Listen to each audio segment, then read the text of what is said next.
Sports Sound. From BBC Radio Scotland. A golden goal! Absolutely tremendous. There's no substitute. Welcome to Open All Mics on BBC Radio Scotland. You can hear the noise, so much at stake this afternoon. I have to say, if it could be any game today, Derek Ferguson, I think they'd be the one that you're at in Paisley. I've just seen some pictures coming in, seeing former manager Danny Lennon speaking with the crowd there. It sounds electric. Yeah, absolutely, you're spot on. The flags are out, it's absolutely buzzing. There is a little bit of, there is a change, I should say, for Kilmarnock. I saw Derek McInnes on the park. You don't usually see him getting involved in the warm-up, so it looks as if Wright is going to be missing from that starting line-up. Mayo, I think, is coming in. Yeah, Mayo's going to come in for Wright, and Sanders moves on to the bench. So that's what we've got this afternoon. But this place is, I said it to you, Kenny, as soon as you got out of the car, there was just, it's that there's an expectancy, you know, that they're going to get to the top six. They're waiting for the party. Now they've got to go and deliver, you know, in the big moments this afternoon, and we'll see if they're capable of it. They've been brilliant all season, you know, just that final step, you know, to get over the line, get into the top six. Yeah, you've also had a great game, Willie Miller, there at Tannadice. No doubt we've seen big improvement in United under Jim Goodwin. Oh, without doubt, you know, the results speak for themselves, and he's turned it round, and he's now got them into a position where, you know, there is hope, and I think that's all you can ask for, you know, when you take over and the team's rooted at the bottom of the table, is to give the fans hope. They're out here in their numbers as well, a lot of colour at Tannadice this afternoon. It's a crucial one, it's an absolutely crucial one for him, but equally so for David Martindale and Livingston too, you know, with the hope of the possibility at least of getting into the top six. Obviously results have got to go for them, but the result that's important for them today is a victory. That's how they've got to look at it. It's a must-win game here for both sides, so perfect conditions, looking thoroughly forward to it. Yeah, just seeing the Celtic players doing the huddle there, Peter Grant. I've seen a lot of debate in recent weeks comparing this side to the Martin O'Neill team. How highly do you rate the squad that Ange Postecoglou's put together? I think phenomenal, because I think where Martin started, where Ange started, is completely different, and I think Ange's was a lot harder. And I think what he's built here, and the consistency he's built, and the quality of player he's built, I'd give this one the nod, for sure. Right, lots of Premiership action for you today. Also some big games in the Championship. Inverness Cally Thistle are at home to Dundee. Let's get there now and join our reporter Ailey Davies. Yes, we're actually just about to have a minute's applause here. That is in memory of the former kitman and groundsman Tommy Cumming, who sadly died earlier this week at the age of 77. He was part of Cally Thistle and Caledonian FC staff for almost 50 years. A very well-known and hugely respected character in these parts, and of course our sympathies go out to Tommy's family. But it is third place Inverness Cally Thistle looking for their 7th consecutive win today in the Highlands. Standing in their way though is the Championship leaders Dundee. The visitors looking to close in on that Championship title. Billy Dodd saying his side though targeting a playoff spot. And just before I go, let me tell you as well, some special guests here today. The Caledonian FC Invincibles are in attendance. That is the team that won the 1982-83 Highland League title 40 years ago, and they did it in style. They were unbeaten, so they're hoping for a big show from Inverness Cally Thistle today. We'll wait and chance see. at Celtic Park. Yeah, Peter.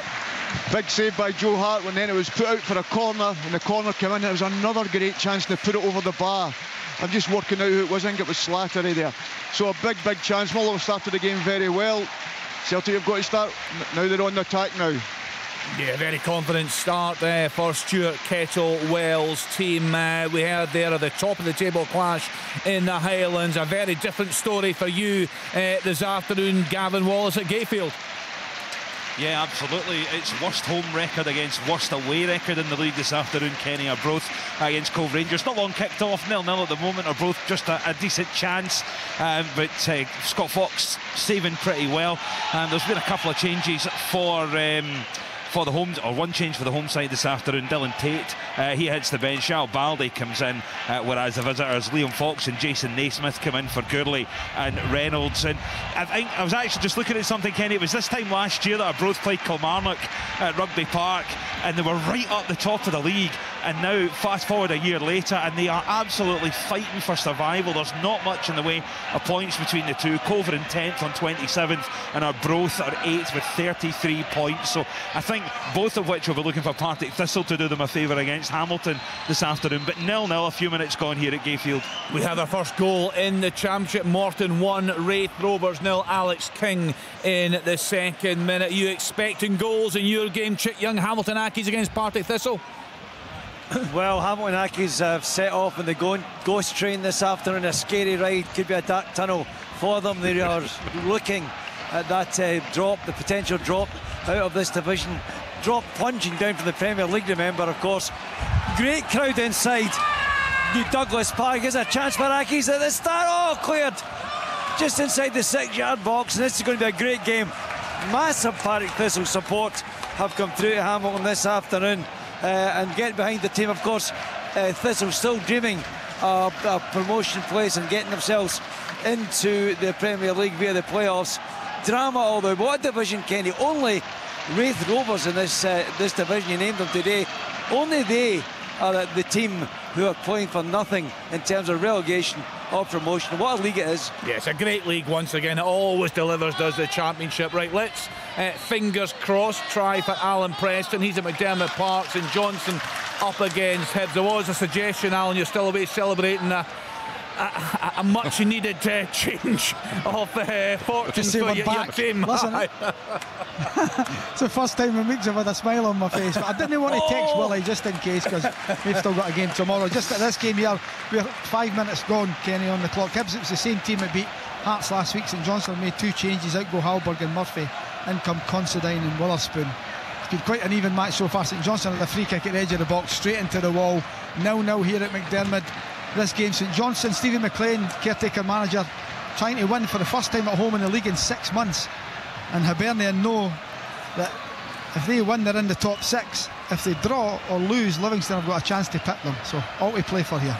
Yeah, Chick, I have to come to you on such a momentous day, potentially, for your club. I'm sure it'll be a difficult one for you to watch if you were actually there, sitting in Derek's seat. Very cruel, very cruel. What are you thinking, Chick? Are you feeling confident? Well, I think the producer's been very cruel, actually, sending Ferguson to Paisley and I'm watching his Accies, to be honest with you. But drama here. But yes, you know, St Mirren, I think I've argued in this programme for, and I'd back Tony Fitzpatrick that the top 6 material. If Motherwell and clubs of that size can make it, yeah, Peter, then they too. Big chance there. Callum McGuigan's cut inside, hit it with a beautiful left foot strike just over the top, but it's Celtic's first effort and goal. What I was going to say, Kenny, was that if St Mirren, I mean, you talk about a draw to get them in the top 6. We want to go and win that today, because the thing is that'll get them nearer a European place, never mind top 6. In a race, going into top 6 of St Mirren is over Beecher's Brook, but it's not the finishing line. They've got to get themselves into a Europe place to have an unbelievable season.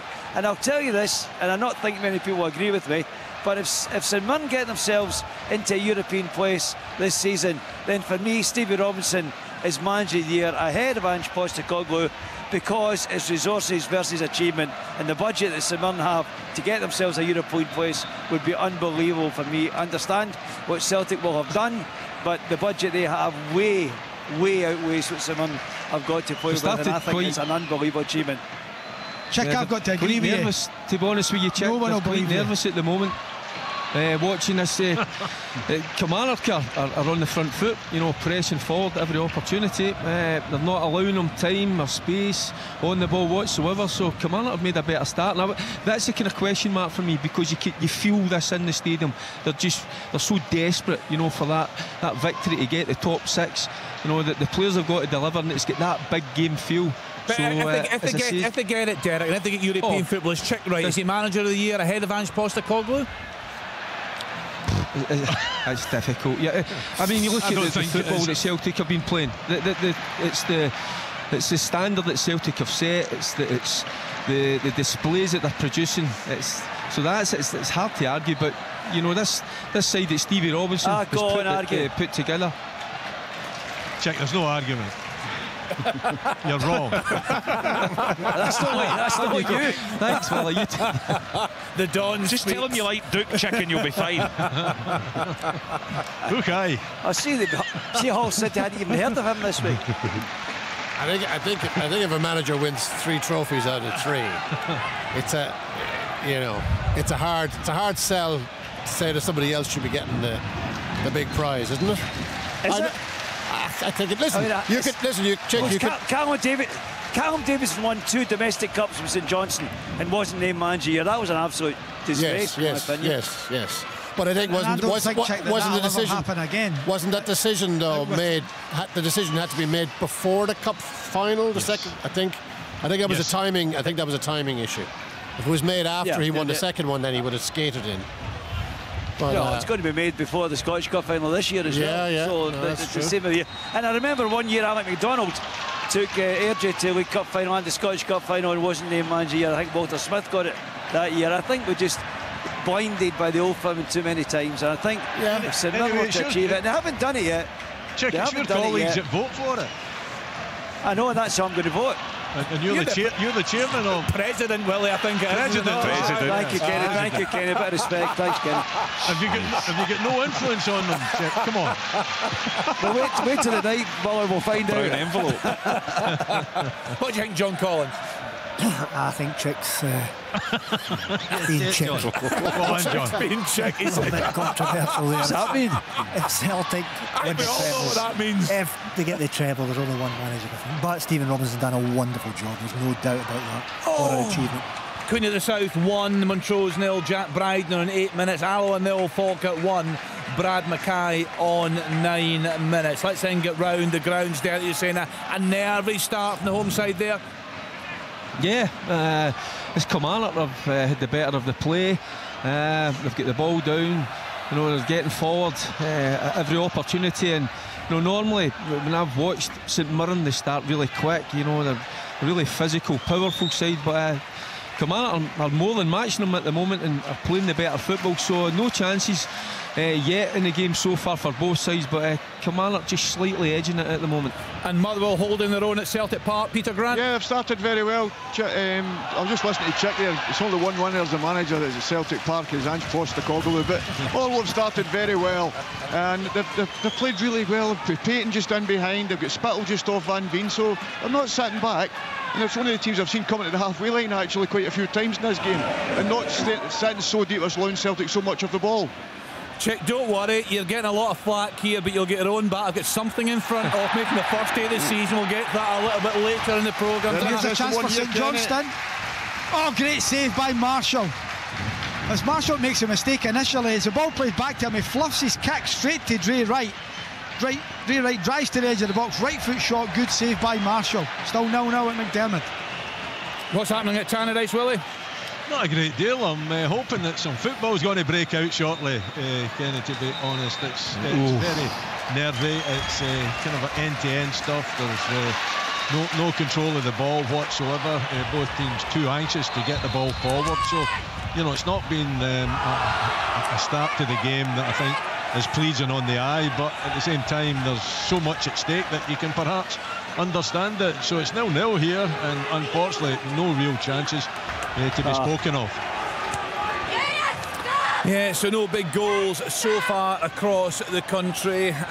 John Collins, what are you thinking about this battle to get into the top 6? Derek Tillings, a nervy start from St Mirren. It's got to be a must surely for Lee Johnson, and that outside chance for Livingston. They've just fallen away in recent weeks. They have.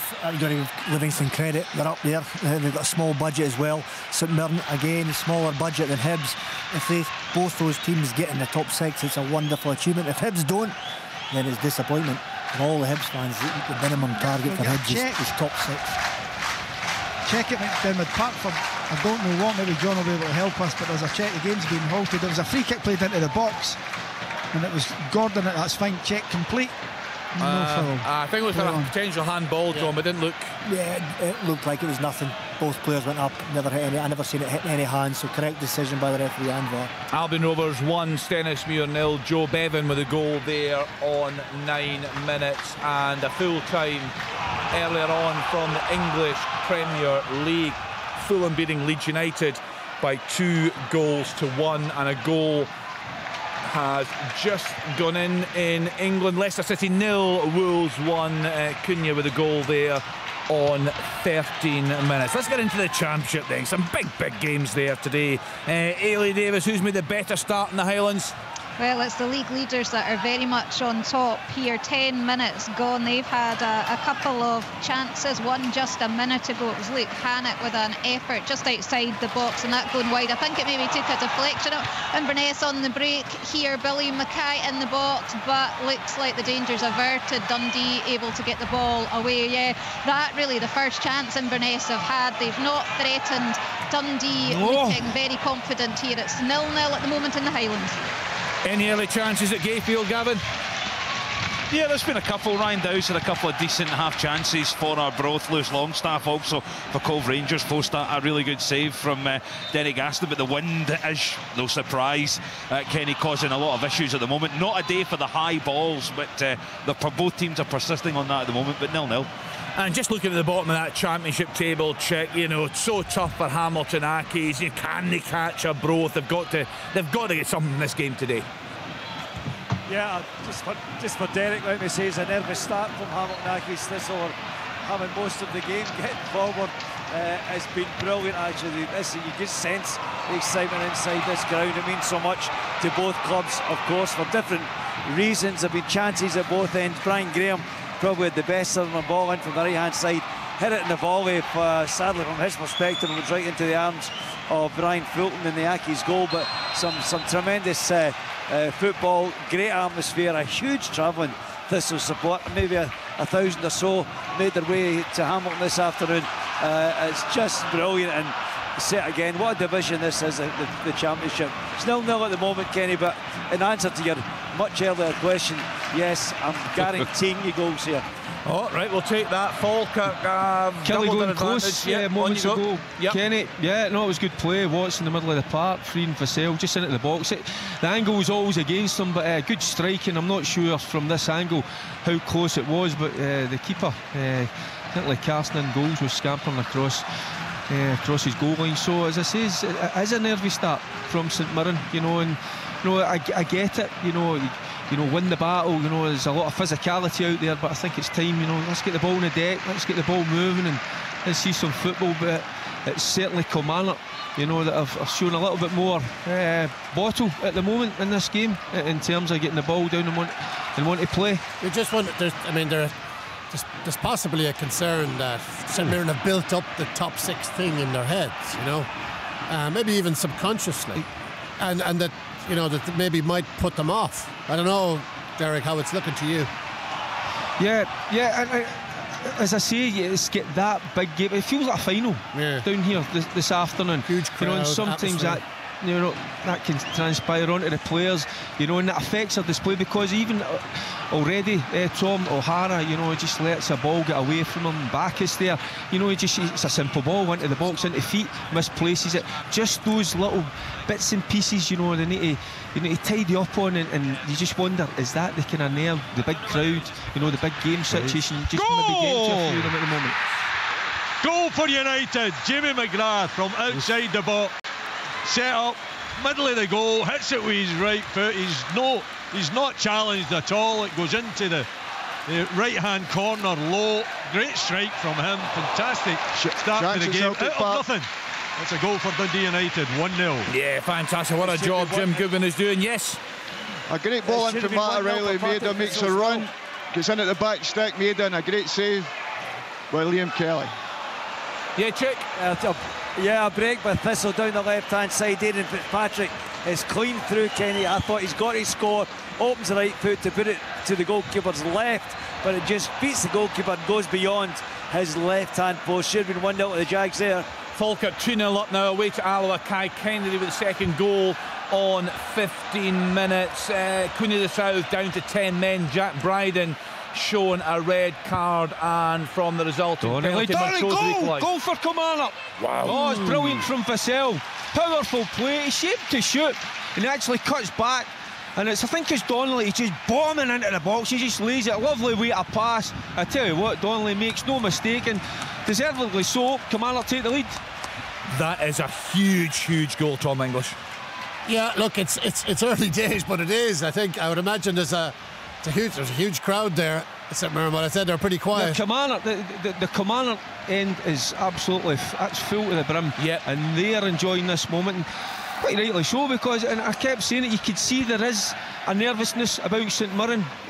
Kilmarnock, you know, have more than matched St Mirren in the physical department, but they've played the better football. Vassell a couple of times, you know, he's a big lad, he held up well, but it was clever play from him, you know, just to see. I'm sure it's Donnelly just laying him in, and he made no mistake. Very aggressive, wasn't he, the way he got on there? It's only the 7th goal Kilmarnock have scored away from home in the league. Just watching it, Derek, on the screen, it's a terrific goal. Vassell does ever so well. He cuts back onto his right foot and plays that little angle pass into the box.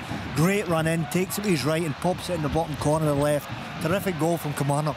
Yeah, huge setback for St Mirren. How will they fight back in that game? They, of course, don't need to win today. It depends on the other results. Just telling you there that an equaliser for Montrose from the penalty spot. Rory McAllister in 60 minutes after Queen of the South reduced to 10 men. So Queen's 1, Montrose 1. Confirmation that Jamie McGrath goal for Dundee United ahead against Livingston by 1-0. And that's you right up to date with all the goal news across the country. Jim Goodwin will be absolutely delighted. A manager's dream that kind of the goal. It's a good footballing goal. McGrath, good play at the edge of the box. Was it? I didn't see the goals. I wasn't in this game, but it's coming through his PAs as Liam Donnelly. No, it wasn't. I don't think it was Liam Donnelly. I'm not sure who scored it. I thought it was Donnelly. Yeah, Donnelly. Yeah, Liam. Aye. So he's got the white boots on as well. You know, and just coming for a deeper area as well. And you know, you're absolutely right about the play from Vassell. You know, it was clever. He's just cutting back, he's shaping the shoot, and then just seeing, you know, Donnelly, you know, breaking into the box, and nice way of passing. Yeah, Donnelly with the white boots puts it into the back of the net. Yeah, an injury concern at Celtic Park, Peter. That's okay. He's on his feet again. It's made a sliding into the back post. A great touch by Liam Kelly yet again. A great ball in from Alistair Johnson. And Kelly got a touch on it at the back post, put it by for a corner as Maeda slid in and hit the post, but nothing came of the corner. Right, Alan Preston, what's happening in your game? St Johnstone having the better of it, but Hibs have got a real potent attack. Johan, real pace on the left hand side, Cadden on the right, and Nisbet through the middle. They've not managed to create anything so far. There's been that one chance in the opening 20 minutes. Back to Marshall, he fluffs his kick straight to Dre Wright. He drives at the edge of the box, right foot shot, good save. The keeper to redeem himself, but not many chances here, Kenny, so far. 0-0, 21 minutes in the clock. What a start for the game at Palmerston. It's now Queen of the South 2, Montrose 1. Queen are down to 10 men. Stephen Henry with a goal there on 20 minutes. Just when you think, you know, Ross County's day couldn't get any worse. The two teams ahead of them in the league are already ahead. Absolutely incredible, isn't it?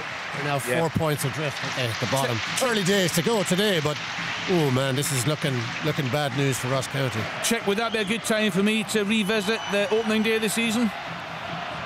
Well, you did ask us who would be relegated in day one, and I was, how they laughed when I said Ross County. They did. Check your team have got a big opportunity. They've just won a free kick. I think it was Bacchus. Yeah, well, anyway, no, I take no joy in it. I've just been taking joy in being right sometimes. But it's not happened yet, of course. Because the games after the break are the ones that you're playing teams around you.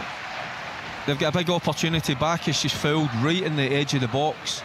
So sometimes is it too close in? You know, I'd be inclined to just take that back maybe a wee yard or so, just to give a little bit of room. There's a few of the St Mirren boys round about it, obviously fancying it, but this is a good opportunity for St Mirren. Just touched him in, thunders it off the wall. Just look at well, it looked as if it was coming back into Golgeach there, but poor play. He's got to take that into his body. But that was an opportunity, but good defending from Kilmarnock. Big opportunity. Golgeach has got to do better. The chest, it's bounced right off him. He's got to cushion that towards goal and volley it in.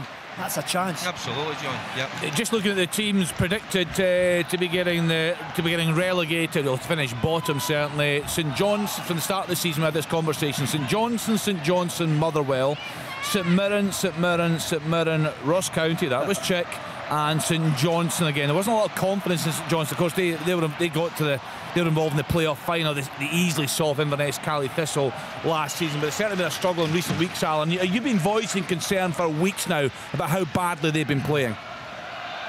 Yeah, they've not 6 wins away from home, only three at home, Kenny, and as I said, if they can win today, it'd be their first win at home in the league in 6 months. It's incredible, the form, the lack of chances that they're creating as well, but they're actually getting the better of Hibs here today. They have had the better off it so far. They've paced themselves in the wider areas with Wright. McLennan's playing as well. They'll fancy their chances. Stephen McLean is now the caretaker manager, and he'll be hoping to come up with a plan to get some points today. They have to get something. For me, with the hammering that Ross County got, it'll be a real opportunity for shot for Jay Wright, a real opportunity for them to get away from that bottom of the league. They can get themselves 8 clear and get a victory. It was Niskanen on his left foot. Stephen Fletcher managed somehow to get the little header down to him, but it was a marvellous save from Shamal George in goal. Just had to throw himself to his right hand side just to manage to get a good strong hand on it and turn it round the post. So it's all about the home side. That's United definitely taking the game to Livingston, and unfortunate not to make it 2 on that occasion. Well, I'm just watching it on the screen tonight. How good a little header was it from Brilliant, Fletcher, Stephen Fletcher. It's he's quality, isn't he? Oh, he's the difference. Yeah. He's a striker. He can make goals and score goals. Yep.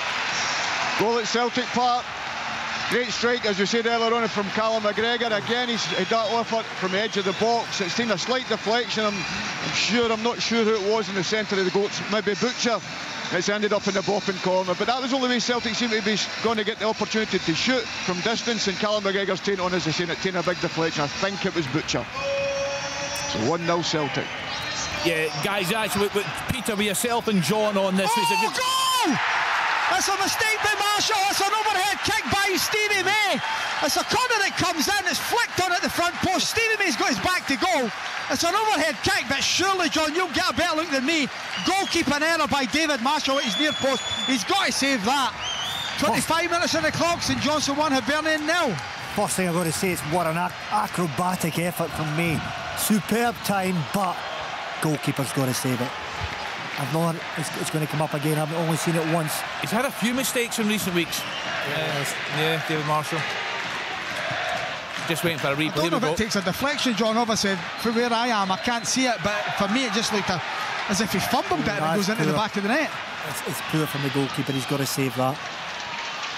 Yeah, he's missed time. He's missed a shocker. It's a really bad mistake. Really it's squirmed under his body at the near post. I mean, brilliant from May. Great acrobatic technique from May.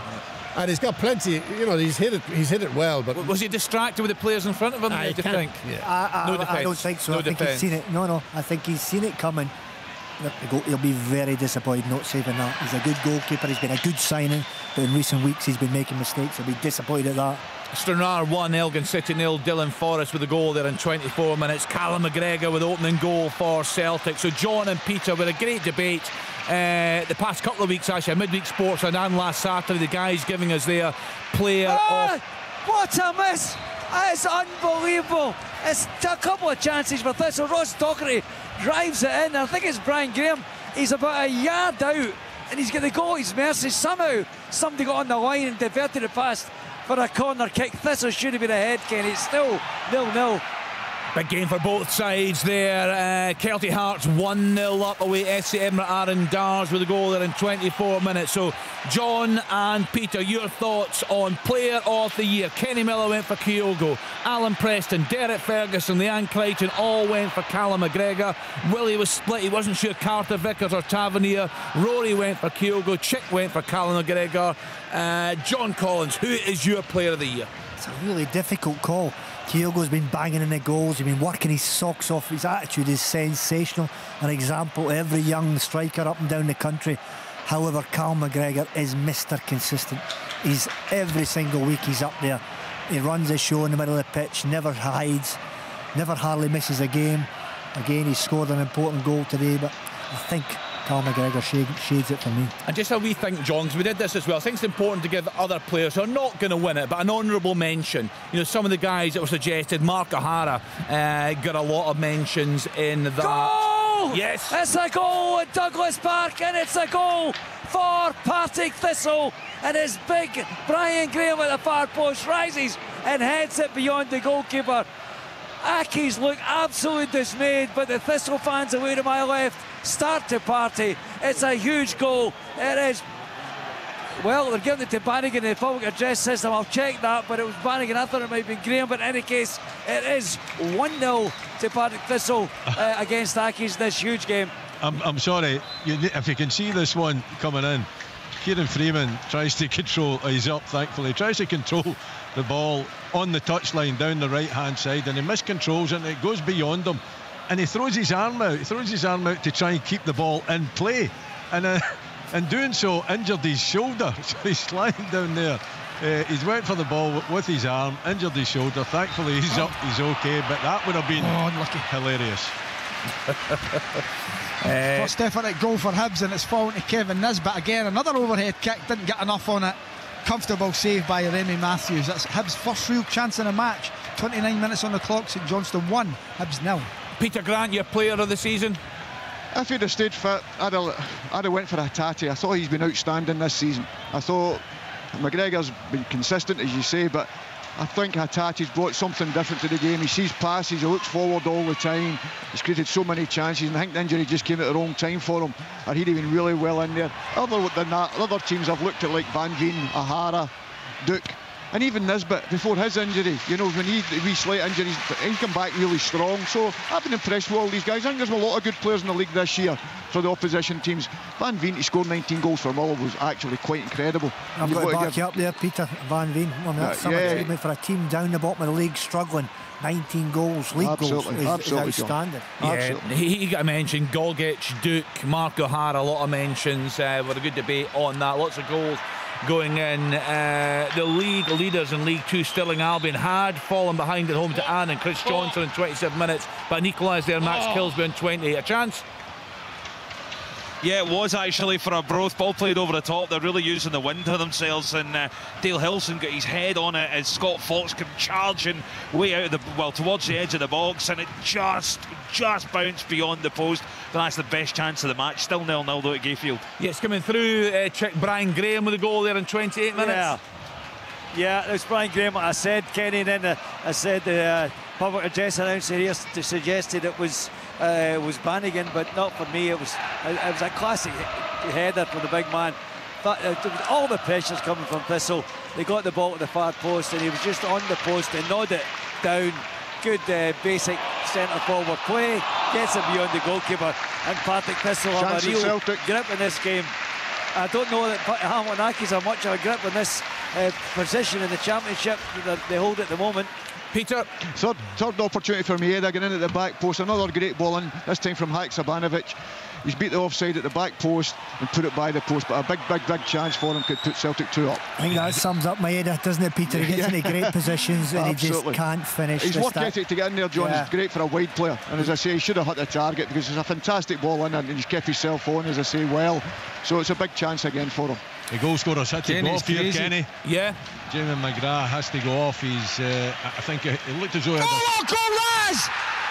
Lewis Stevenson with the equaliser. It's brilliant play on the left hand side. Johan doesn't get a great cross, but it falls to Stevenson. One touch to control, instant shot, giving the keeper no chance to set into the back of the net.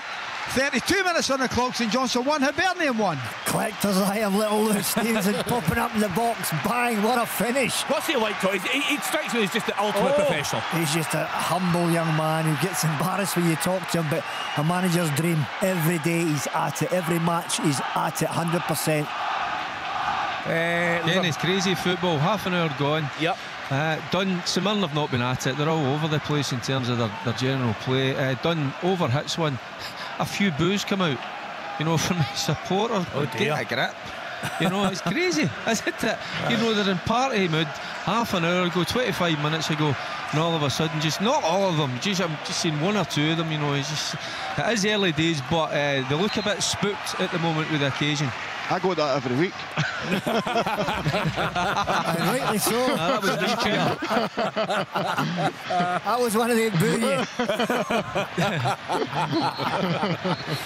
Big goal at the bottom of League One. Peterhead 1, Clyde 0. Jordan Brown on 27 minutes. So looking at the table, Peterhead 2 points behind Clyde there at the bottom. Just seeing if there's any other goals coming in.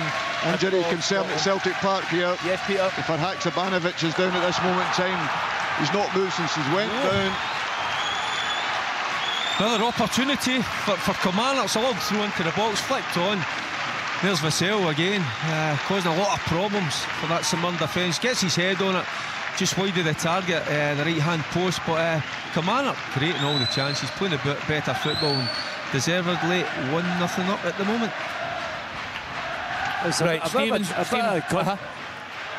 bit of controversy here actually. Aki's through. Big Benny Ashley Seal gets 1-on-1. He's pounding into the box, and he's brought down by Aaron Muirhead at the back. And for me, I thought it was a foul, and in fact, he was denying a clear goal-scoring opportunity. But the referee took the opposite view and waved play on. And the Aki's fans, as you would imagine, not happy with that. Bonnyrigg Rose 1-0 up away to Forfar. Neil Martinuke with a goal there on 27 minutes. Just checking if any other goals. So that Lewis Stevenson goal coming through in 32 minutes. His first goal since 2017. So as John said, and only his 10th of his career as well. Kenny. He's been a great player for Hibs, hasn't he? I'll tell you, every time I watch Hibs the last few years, he's in the top 3 performance nearly every week. He's so consistent. No winger gets past him, never gets a roasting, just gets on with his job. Every 50-50 he's there, tries to get forward and support wingers all the time. And he's John, just let me interrupt you there a moment, please. Sorry, Craig Napier is calling both managers over. There was a tackle on Egan Riley by Montgomery, and a little bit of a melee right in front of the assistant on the stand side. Both dugouts are at it, they're at against each other. So the referee's coming over and just calmed the two of them down, shaking their hands, and let's get on with it. So the latest scores in Scotland this afternoon in the Premiership: Celtic 1, Motherwell 0, Callum McGregor. It's off the post in the back of net, Kenny. 2-0. Oh, it's brilliant play from Armstrong down the right hand side. Cuts it back, lovely cross. Coming back now is Doige getting up, gets ahead, textbook down off the post into the back of the net. This big crowd are absolutely stunned. Wow, I mean, John, what on earth? I mean, has the pressure got to these St Mirren players? Kilmarnock haven't been able to win. They've had a couple of great wins away from home in the Cup, but not in the league. But we get it. Yes. It's an equaliser for Hamilton Accies. Corner on the left-hand side, fired in from Connor Smith. And on the end of it, I think it's Big Dan O'Reilly. But it's one each, and Accies are back in the ball game and back in the battle to defy relegation.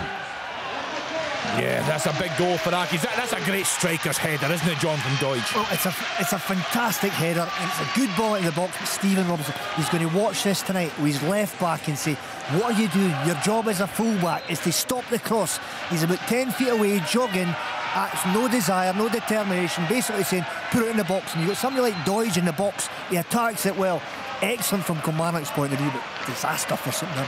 Yes, so Celtic 1, Motherwell 0, Callum McGregor on 24 minutes. Dundee United 1, Livingston 0, Jamie McGrath on 17. St Johnstone 1, Hibs 1. Stevie May 25, Lewis Stevenson 32. As we've just been hearing, Kilmarnock now 2-0 up away to St Mirren. Liam Donnelly on 18, Christian Doige on 35. The lunchtime kick-off from Tynecastle. Hearts thumping Ross County by 6-1. Into the Championship, Arbroath 0, Cove Rangers 0, Hamilton Accies 1, Partick Thistle 1, Inverness Cally Thistle 0, Dundee 0, Morstan 1, Wraith Rovers 0. In League 1, Airdrie 0, Dunfermline 0, Alloa 0, Falkirk 2, FC Edinburgh 0, Kelty Hearts 1, Peterhead 1, Clyde 0, and 10-man Queen of the South 2, Montrose 1. And in League 2 this afternoon, Albion Rovers 1, Stenhousemuir 0, Dumbarton 0, East Fife 0, Forfar 0, Bonnyrigg Rose 1, Stirling Albion 1, Annan Athletic 1,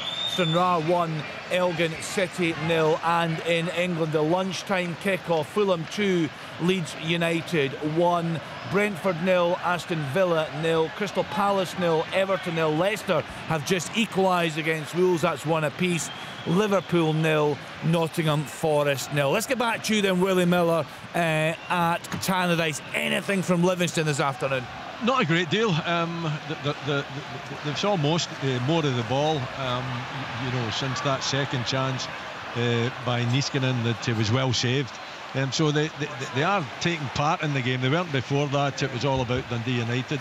United have still been the better side and creating the better opportunities. But Livingston on the attack at this moment in time, and putting United under a little bit of pressure. It's still not the prettiest game that I've ever been at. I must say that. I think the football's been thrown out the window at times and the ball's been battered from one end of the park to the other.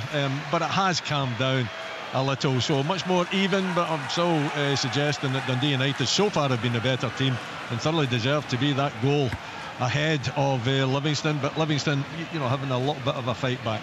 Montrose have equalised away at Queen of the South. That's now 2 apiece. Craig Brown with the goal there on 38 minutes. Peter Grant, every time I look up in the studio here, it seems to be wave after wave of Celtic attack. That's exactly what it is, but there's not been much happening. Liam Kelly's had 2 fantastic saves, but apart from that, the biggest problem all have got, Van Veen's been playing with a partner most of the time when they've been successful. They've came here to Celtic Park, they're only playing up on his own, so every time the ball goes out, Carter, Vickers, Stafford step in front and just Celtic are relentless at getting in and out.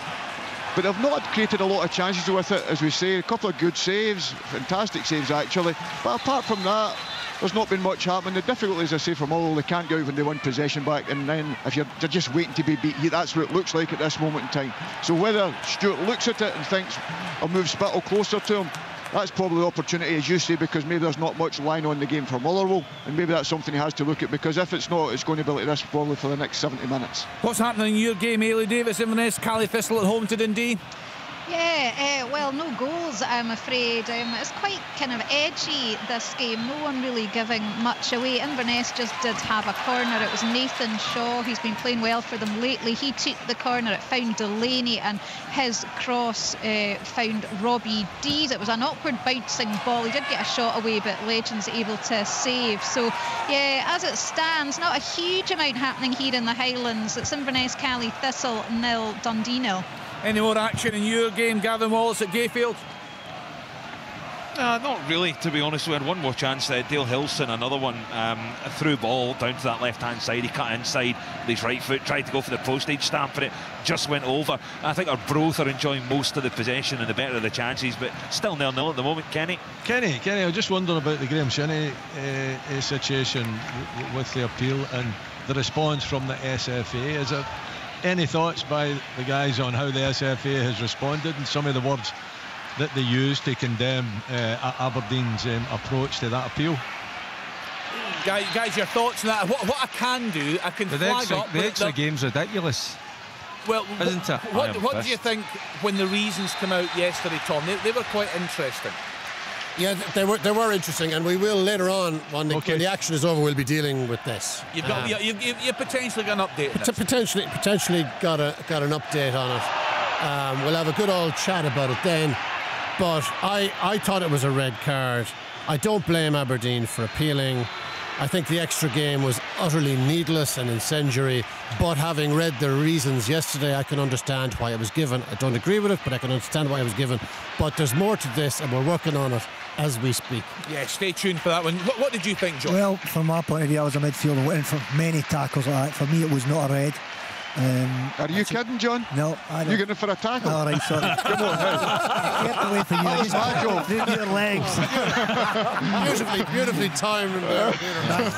What all? You got the equaliser in there. Well done. He was right over the top, John.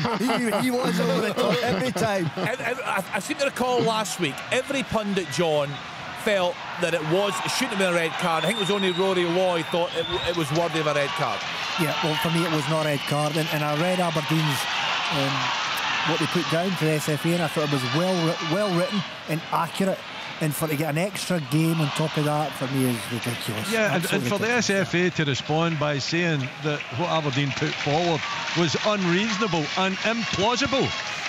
So, I mean, do we not know anything about the game? Is it just the SFA are going to say that, well, you know, even although we've got an opinion that how do you actually stop the momentum when you go in for a tackle, and if you follow through and you hit an opponent, is it going to be a red card? And they're saying, well, that is part of that unreasonable and implausible. Part of the unreasonable and implausible was the element where Aberdeen suggested that Baldwin's actions had resulted in part in the incident.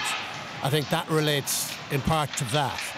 Basically they were the panel adjudged that Aberdeen were in part trying to blame it on Baldwin, the Ross County player, which the panel obviously took a dim view of.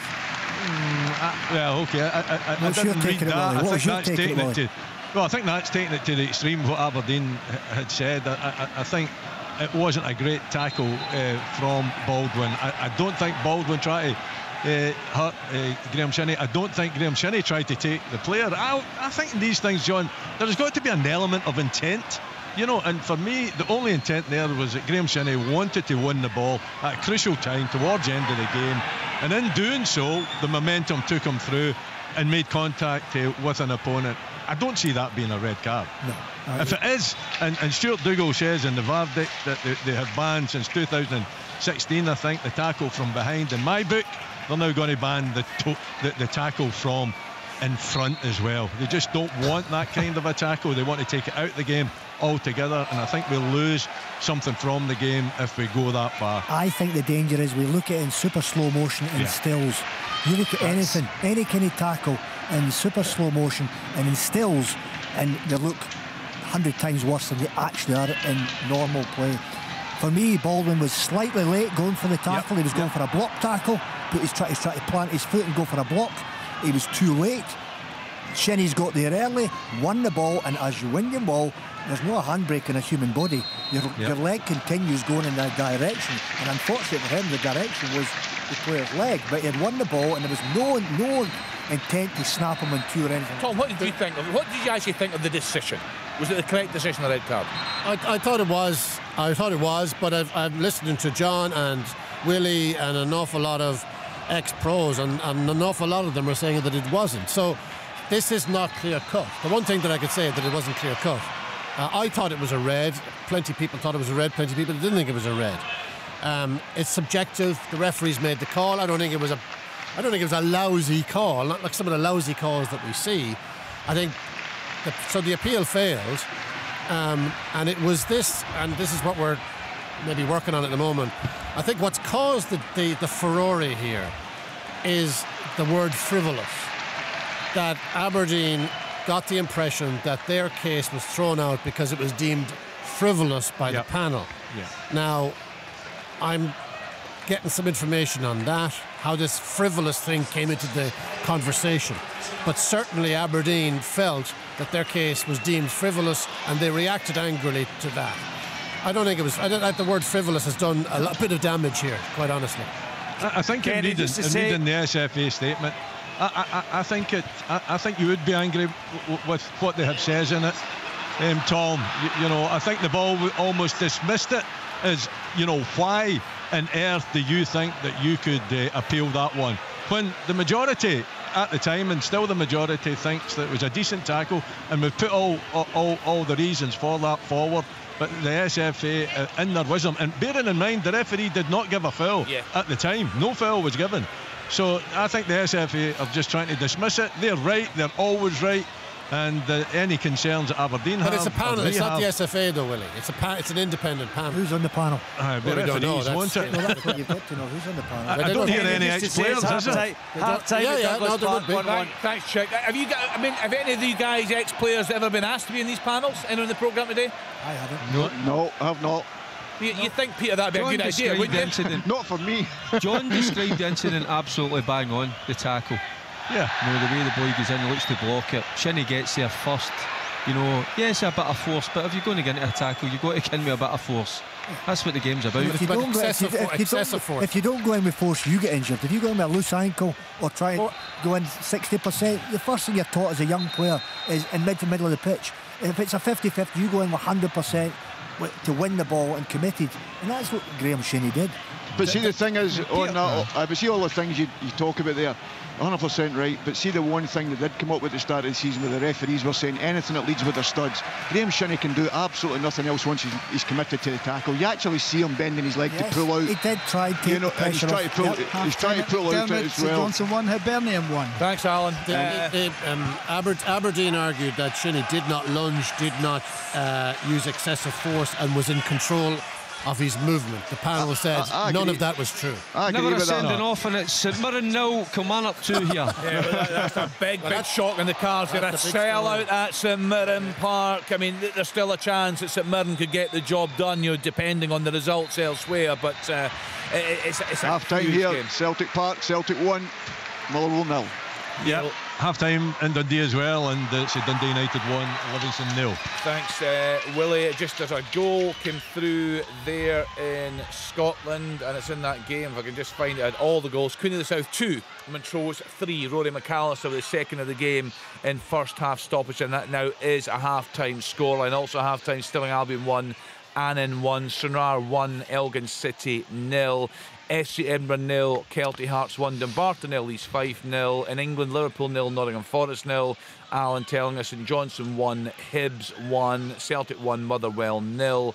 And that is you up to date with the half-time score lines across the country. Remember, we're on till 7 o'clock now every Saturday evening. We have some fans lined up to join us later in the day. I'm sure they'll have plenty to say. So much at stake this afternoon. Things will be decided, certainly, in terms of who finishes in that top 6. Also some music in the programme later on as well. And I know I'll get a message from someone that wants to join us in the studio to we joust with Tom English later. So that should be... Not another one. I mean, we just finished jousting, for the love of God. Well, does anybody want to hear myself and Michael jousting? As long as you're not talking any tripe. Well, I can have no guarantees about that. That was one of the quotes of the season, I have to say, from Michael a few weeks ago. No, that's all I have. That was a classic. Adrian Eldon. One man's tripe is another man's searing analysis. Half-time at Gayfield 0-0. Thank you very much indeed. So what, just still waiting on one half-time scoreline? Ailey still playing there? Yeah, we're in added time here. I'd expect the half-time whistle any moment now, but yeah, still playing as it stands. OK, that's a big game. Queen's Park, of course, drew 0-0 down at Somerset Park last night against Ayr United. They've still got a chance, of course, of winning the title. The last game of the season sees them at home to Dundee. Full coverage of that game on the BBC Scotland channel. So just waiting for that one to finish, and then we'll get our half-time reports. There's no doubt the story of the day is developing in pace. Is that you now, Ailey? Kenny, yeah, that's it. Half-time. Inverness, Cali, Thistle 0, Dundee 0. Thank you. All the half-time reaction to come on Sports Sound on BBC Radio Scotland. Chance score! Open all mics on FM and BBC Sounds. Live on Sports Sound from BBC Radio Scotland. Join Des Clark and me, Amy Matthews, for Snookered, the podcast for everybody that shares our love of the game. Listen, he's taken snooker to a new level. He's an absolute genius. Nothing is off the table as we talk to referees, pundits, presenters and players from every era. A woman came up to me and said, "Could you sign my husband's spare prosthetic leg?" What? You'll hear from guests like Steve Davis, Hazel Irvine, Stephen Hendry and John Virgo. There's more to this game than potty and balls, you know. And that's true. And there's updates from the World Championship. It smells the same, it looks the same, it feels the same, but yet every year it just throws up something completely different. Snookered. How good was that? Listen now on BBC Sounds. We kick off today, the lunchtime kick-off at Tynecastle. Hearts with a thumping win over Ross County, beating them by 6 goals to 1. Our second comment of the day is coming from Celtic Park. Ange Postecoglou's side up against Motherwell. There for us is Rob McLean.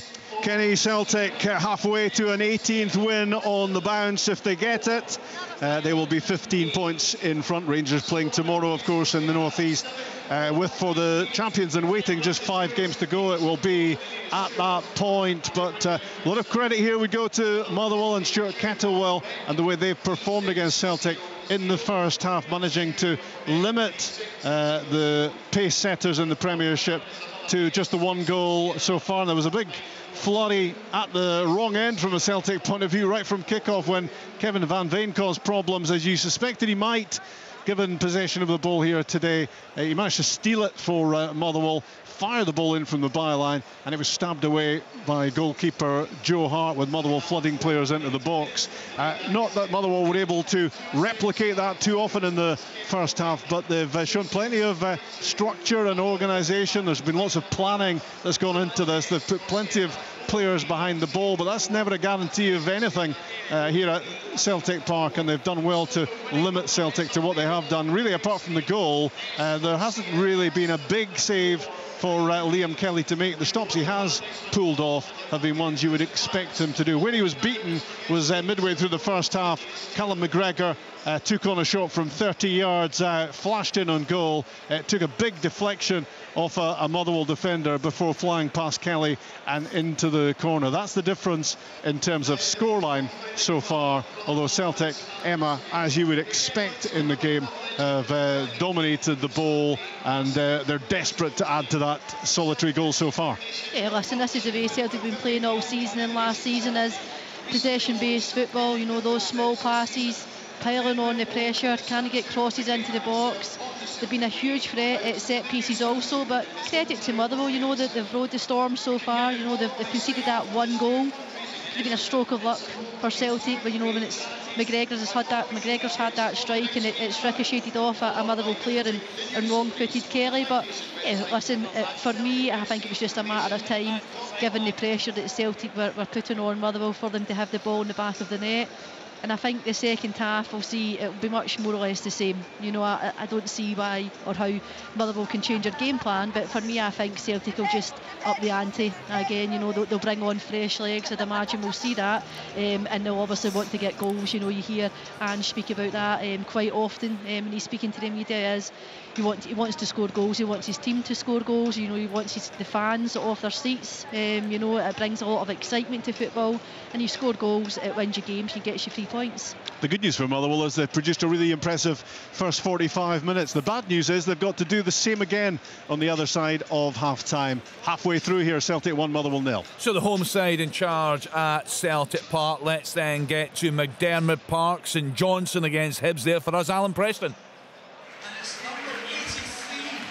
Yeah, but it's 1-1 with St Johnstone Hibernian at half-time. Kenny, Dre Wright had a shot after Marshall fluffed a pass back to him, straight to Dre Wright. He drove it to the edge of the box, and his shot, right-footed, was saved by Marshall to redeem himself. But it was 1-0 in 25 minutes. A corner kick was flicked on at the front post by Considine, and it found Stevie May back to goal, and he'd done an acrobatic overhead kick. Didn't look the hardest of shots, but Marshall seemed to fumble it, and eventually the ball dropped into the back of the net to give St Johnstone a 1-0 lead. Nisbet almost equalised with an overhead kick, but his effort was well saved by Remy Matthews. But they did equalise 32 minutes. Johan on the left-hand side whipped the ball in. First touch to control by Stevenson, second touch with the left foot, drilled his shots, hit it so early, keeper had no chance to get set. Ball into the back of the net for Lewis Stevenson's 10th goal in 571 appearances for Hibs. It's been good stuff here, but it's all to play for in the second half. Half-time score, St Johnstone 1, Hibernian 1. Thank you to Alan Preston. Now he gave it the big build-up in Paisley. No doubt the home side were strong favourites to get the job done this afternoon, Derek Ferguson, but it's not going to plan. Yeah, this wasn't in the script, Kenny. Kilmarnock spoiling the party at the moment. It's St Mirren 0, Kilmarnock 2. The opening stages were pretty scrappy, to be honest with you. The home side showing a nervousness in front of an expectant big crowd, but Kelly, they took advantage of that, taking the lead on 18 minutes. It was clever play from Vassell to release Liam Donnelly, arriving into the box, and he slid the ball home from about 12 yards out. The impressive Vassell nearly put Kelly 2, nothing up on 33 minutes, just heading past, but you could sense a goal was coming for Kelly, and it did on 35 minutes. Armstrong with the cross, finding Christian Doidge to head in off the post. A great header that was. From a St Mirren point of view, well, they've been way off it, to be honest with you, Kenny. And at the moment, it looks like a bit of stage fright. Here in Paisley, I should say, it's St Mirren 0, Kilmarnock 2. Thank you to Derek Ferguson. Let's then get to Tannadice. Dundee United up against Livingston and Willie Miller. Yeah, well, the good news for St Mirren is that Livingston are on the end of a 1-0 half-time defeat at present. It's been a game that hasn't been full of intricate football. I think there is just maybe too much at stake here, and the ball has been tended to go from back to front way too early. But it was Dundee United that took the lead and still hold that lead at half-time. Jamie McGrath striking one from about 23 yards out. Way too much time to take a touch on the ball after being set up by Ian Hart's. Good bit of football, right enough, from Dundee United down the left-hand side. But when McGrath gets it some 23 yards out, then a defender has got to come and confront him. They don't. He takes a touch and he drills it into the far corner with his right foot low, and it nestles there to give Dundee United that lead. And at that time, they deserved it. They had another opportunity, only 2 opportunities in this first half, and they both have fallen to Dundee United. The second one was a delightful little header down for Niskanen. The ball came in from the left-hand side. Fletcher just cushions it down for Niskanen. It's a tight angle, but I think he should do better. It's a good save from Shamal George, I must say. But that could have and probably should have been the second. As far as Livingston are concerned, they have grown a little bit in the game. They've had more of the ball. They've had no efforts in goal whatsoever. Their front three have been disappointing. Newbley, Anderson and Bradley haven't really laid a glove on the Dundee United defence. And for Dundee United, the only downside is that Jamie McGrath had to go off with what looked like a groin injury. But it's still looking good for them here at Tannadice, where the home team leads 1-0. Thank you to Willis. In that race for the top 6, Hibs are 5th, 44 points. St Mirren 6th, 44 points. Livingston 7th on 42 points. And in that battle at the bottom of the table, Ross County thumped earlier today, 27 points. Kilmarnock, what a result they could get this afternoon. They're on 31. Dundee United, if they hang on, will go on to 31 points. St Johnstone on 33. So still very tight there, very tight at the top of the championship table. The leaders in action this afternoon away at Inverness. Cally Thistle are Dundee, and we can hear from our reporter Ailey Davies.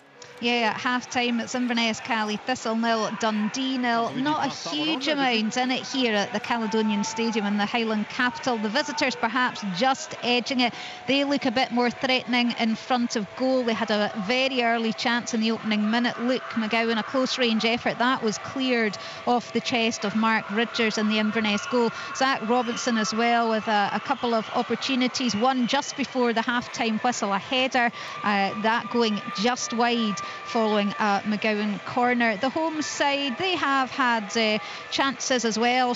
Nathan Shaw with a long range effort. He was just trying to turn on the ball and striking it, and no real power behind it, so it was an easy enough take for Legends in the Dundee goal in the end. And it does have a slightly cagey feel about it, this one. Dundee looking to stretch their lead at the top, of course, and Inverness, they're desperate to keep the pressure on, going for their 7th consecutive win in the league as they look to try and claim a playoff spot. So plenty to play for in the next 45. It's Inverness Cally Thistle 0, Dundee 0. Thank you, Ailey. We'll get reports from Gavin and from Chick. But once again, a choice of listening on Radio Scotland. For full commentary of Celtic against Motherwell, tune to BBC Radio Scotland on digital, Radio Scotland Extra on BBC Sounds and 810 medium wave. And for open all mics, choose BBC Radio Scotland on BBC Sounds and 92 to 95 FM.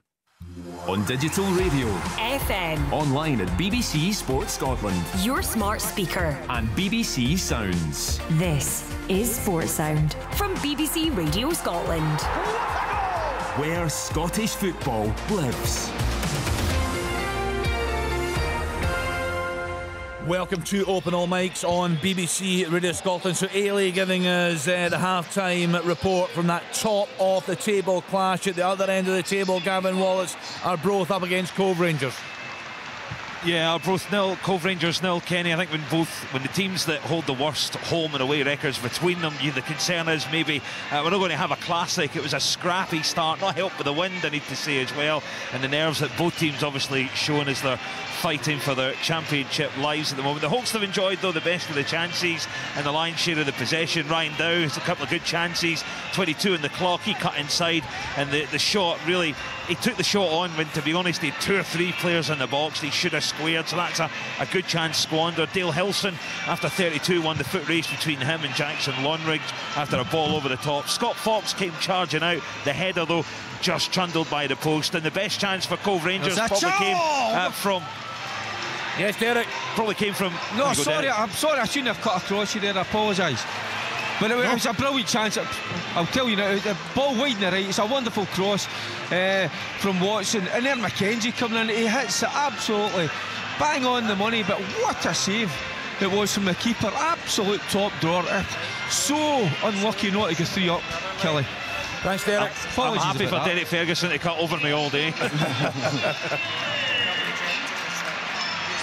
Right, so had the half-time report from Gavin Wallace there at Gayfield. Let's then get to Chick Morton against Wraith Rovers. Chick.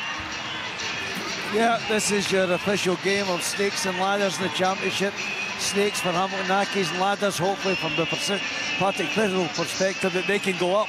But I tell you, it's fairly balanced at the moment. It's 1 each. We're well into the second half actually now, Kenny, and I have to say that I'm not very sure how much use a point will be to either side. It depends what's happening elsewhere, of course, but it's been brilliant viewing for the neutral, I have to say. It was Thistle who went ahead, big Brian Graham at the far post with a header, just knocking it into the back of the net in the classic style. But an equaliser just 6 or 7 minutes later, that was the 36 minutes. It was Dan O'Reilly caught on the left hand side. He got the end of that and rattled it into the back of the net to give Accies a really desperate grip on this game. 1 each at the moment, both fighting for big causes this afternoon. Big crowd inside Douglas Park.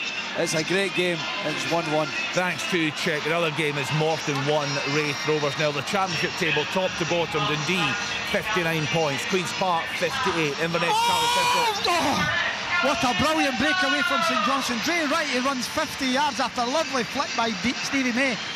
He outpaces Johan and his right foot shot. Great save by Marshall down to his right hand side, almost into the back of the net. Still 1-1 though, Kenny. Yeah, he's redeeming himself there, John. That was a decent save. It was a good save. You'd expect him to save it. It was well struck, but it was close enough for him to get it. But terrific play from Dre Wright. So championship, top to bottom, Dundee 59, Queen's Park 58, Cally Thistle 55. Hibs are wanting a penalty, John. Just hold on a minute. It's a foul on Nisbet at the back post. I thought there was a foul for St Johnstone at the edge of the box.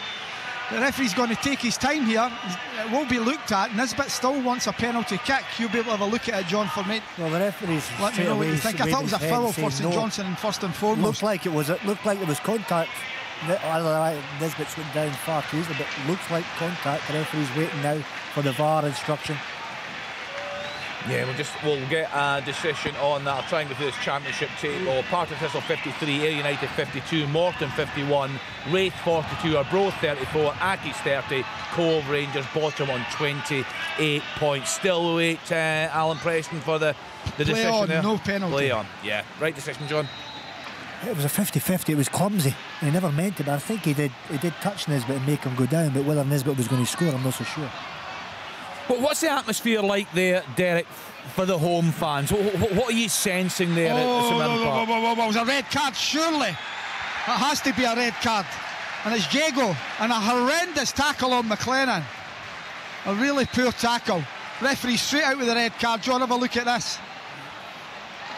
Just waiting on the replay now. Doesn't look pretty. Just waiting for the replay to come in from that game at McDermott Park. 1 apiece. Lewis Stevens from the equaliser there. His first goal since 2017. Still awaiting. Referee brandishes it very, very quickly. Yeah. No hesitation.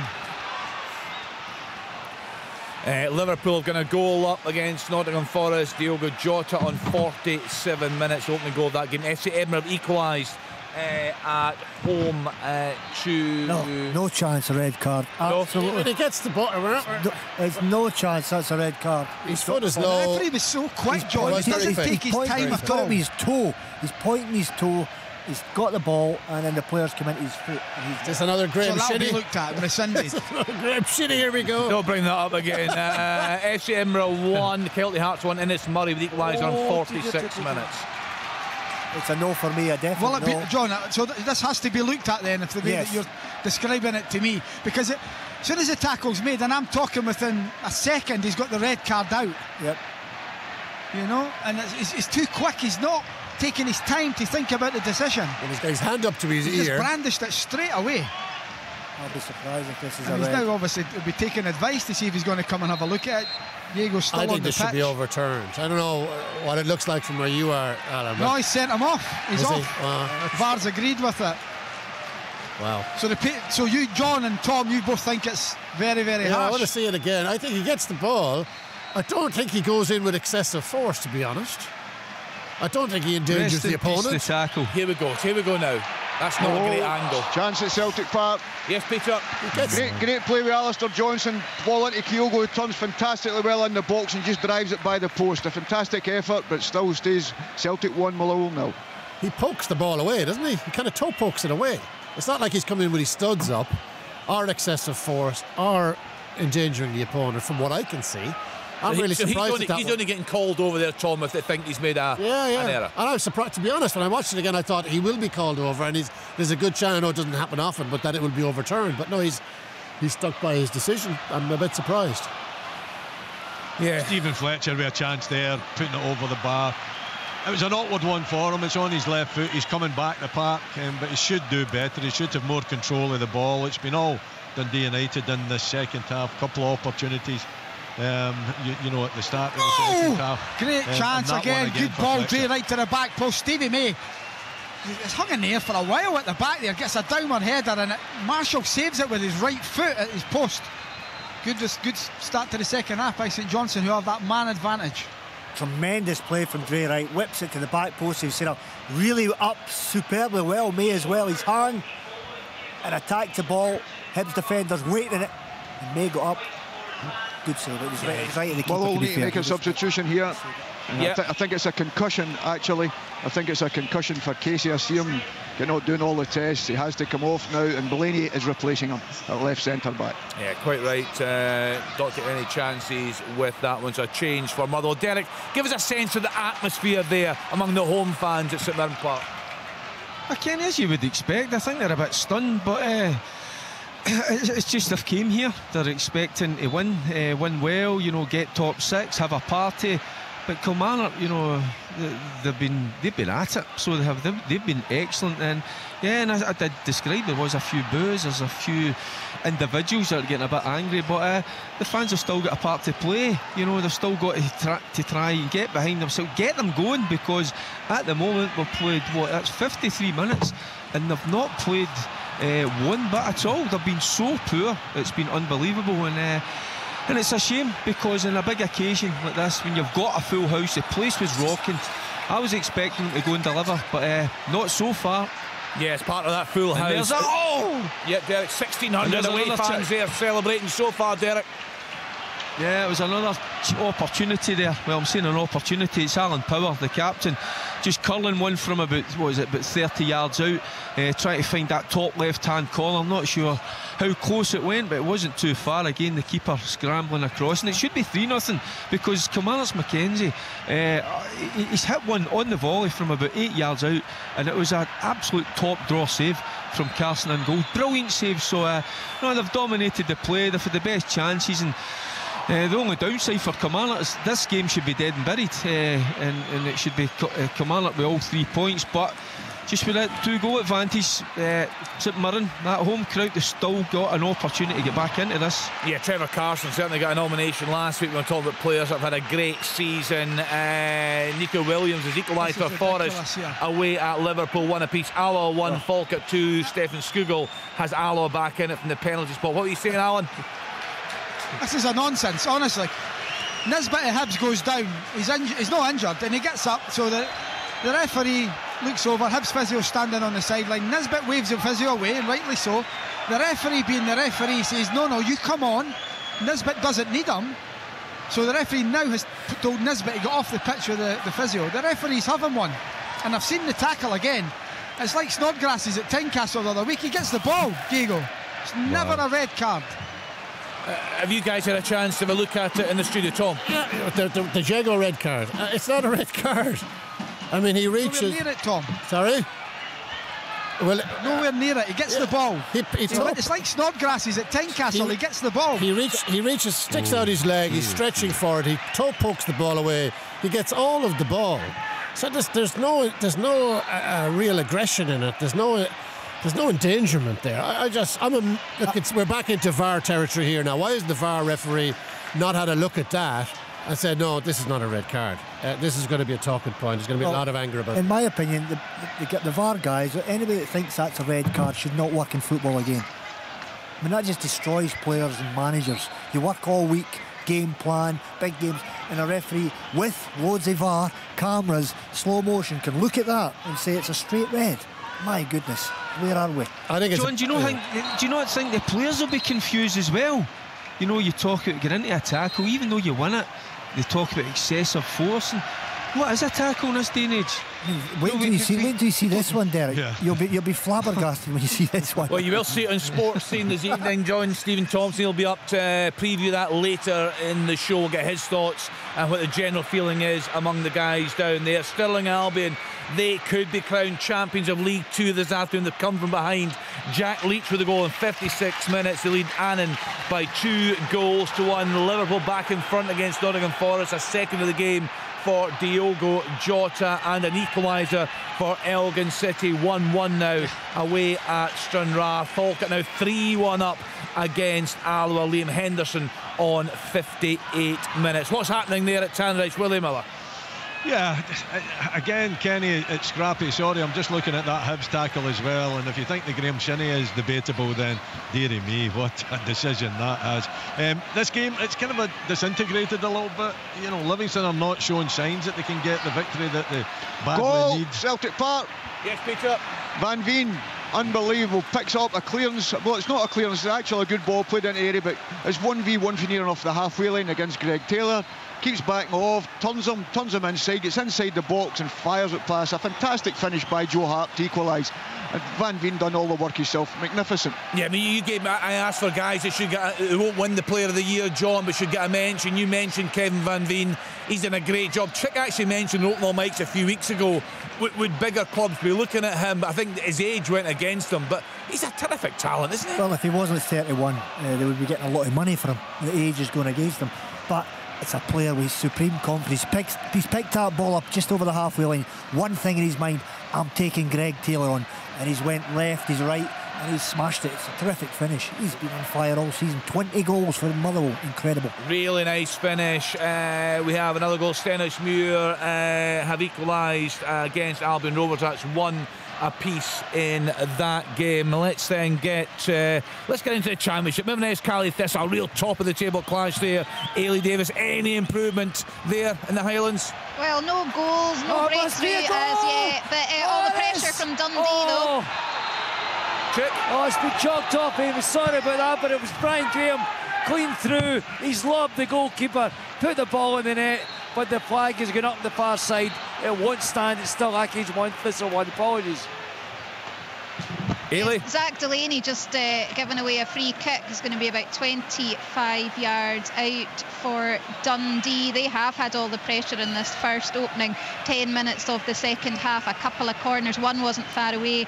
Lee Ashcroft with a header, but just a wee bit too high. But Inverness not threatening as yet. We'll just see what happens with this free kick. The sun's shining as well now in the Highland capital, but no goals. We're still waiting. Inverness Cali Thistle 0, Dundee 0. Any sign of a goal at Gayfield, Gavin Wallace?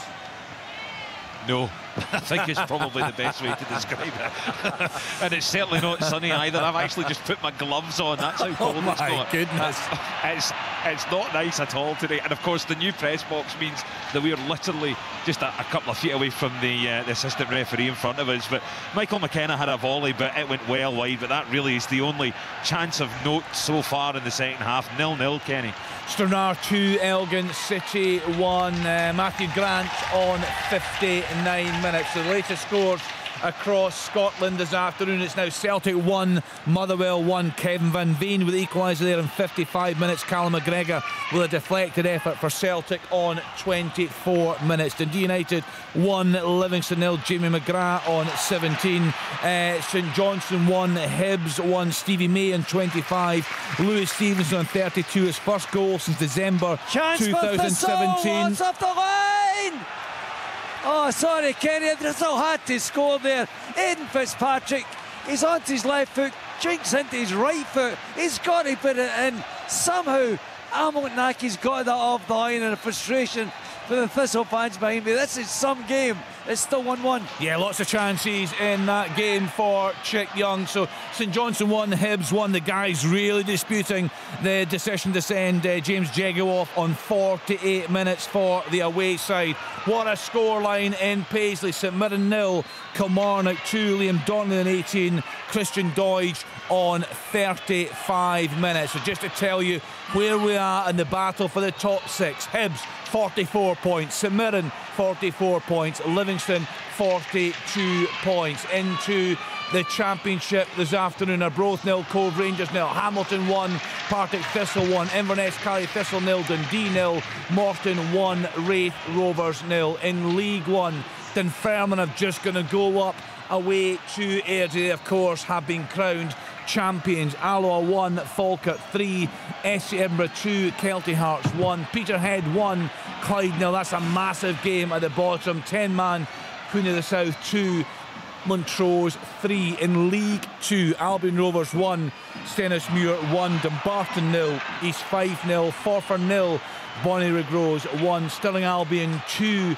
Annan Athletic 1. They are very likely to be crowned champions. Stranraer 2, Elgin City 1. And in England this afternoon, the latest scores for you: Brentford 0, Aston Villa 0, Crystal Palace 0, Everton 0, Leicester City 1, Wolves 1, Liverpool 2, Nottingham Forest 1. The lunchtime kick-off, Fulham 2, Leeds United 1. Our lunchtime kick-off here in Scotland, Hearts 6, Ross County 1. A thumping win for Stephen Naismith and his side in Edinburgh this afternoon. A big reaction, Tom, to that decision. Once again, VAR becoming a big talking point. Yeah, it will. There'll be a big fuss made about this, and rightly so. Why the referee hasn't gone to VAR? Why VAR haven't called him over is beyond me. It's a really contentious one, and I think players obviously, Hibs players are going to be incensed. I think players of all clubs will look at that, as the boys were saying earlier, and go, right, okay, when is a tackle not a tackle? When is it a red card? When is it a fair tackle? Because that to me looked like a committed fair tackle. I don't think it was like the Shinnie one. I don't think it was any debate about it. I thought it was a cleanly won ball. He got all of the ball, and I just don't understand it, Kenny, to be honest with you. SC Edinburgh 2, Kelty Hearts 1, Ryan Shanley on 59 minutes. Craig White with the goal for Dunfermline. It has them 1-0 up away at Airdrie. Yes? Kenny, when Stephen Thompson comes up, ask him to time how long it takes the referee to get his red card out. I think it's a second or two at the most. Right, Tom will be listening. He's downstairs. The sports team are downstairs, Alan, so we'll get him on very quick. He's now pulling Liam Craig over to have a word with Liam Craig and Jamie McAllister as well. Liam Craig's got the yellow card. Jamie McAllister is now getting spoken to by the referee. He's had that. I've got to say, the referee's been dreadful. Absolutely dreadful. Chance to Celtic Park, Peter. Yeah, it was a great ball for O'Reilly and a great save from Kelly. From Kyogo, and a corner, nothing comes of the corner. You'd imagine fairly intense pressure now for the home side there at Celtic Park. Ange Postecoglou won't want to be getting into next weekend with a draw. They've been so fantastic again this season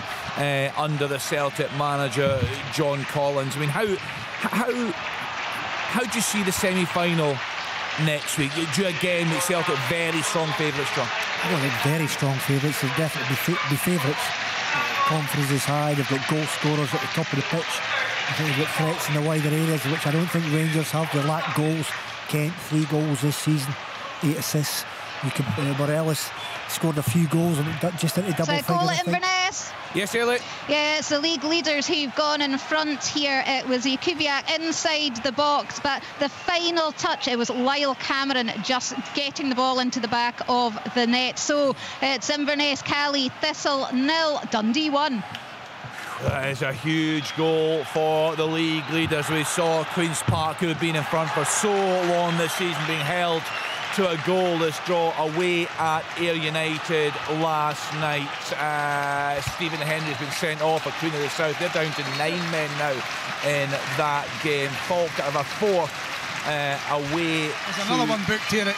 Yes, Al. Honestly, Egan Riley's now booked Kenny at McDermott Park. The referee has now lost it. I'm telling you now, he's not got a clue what he's doing anymore.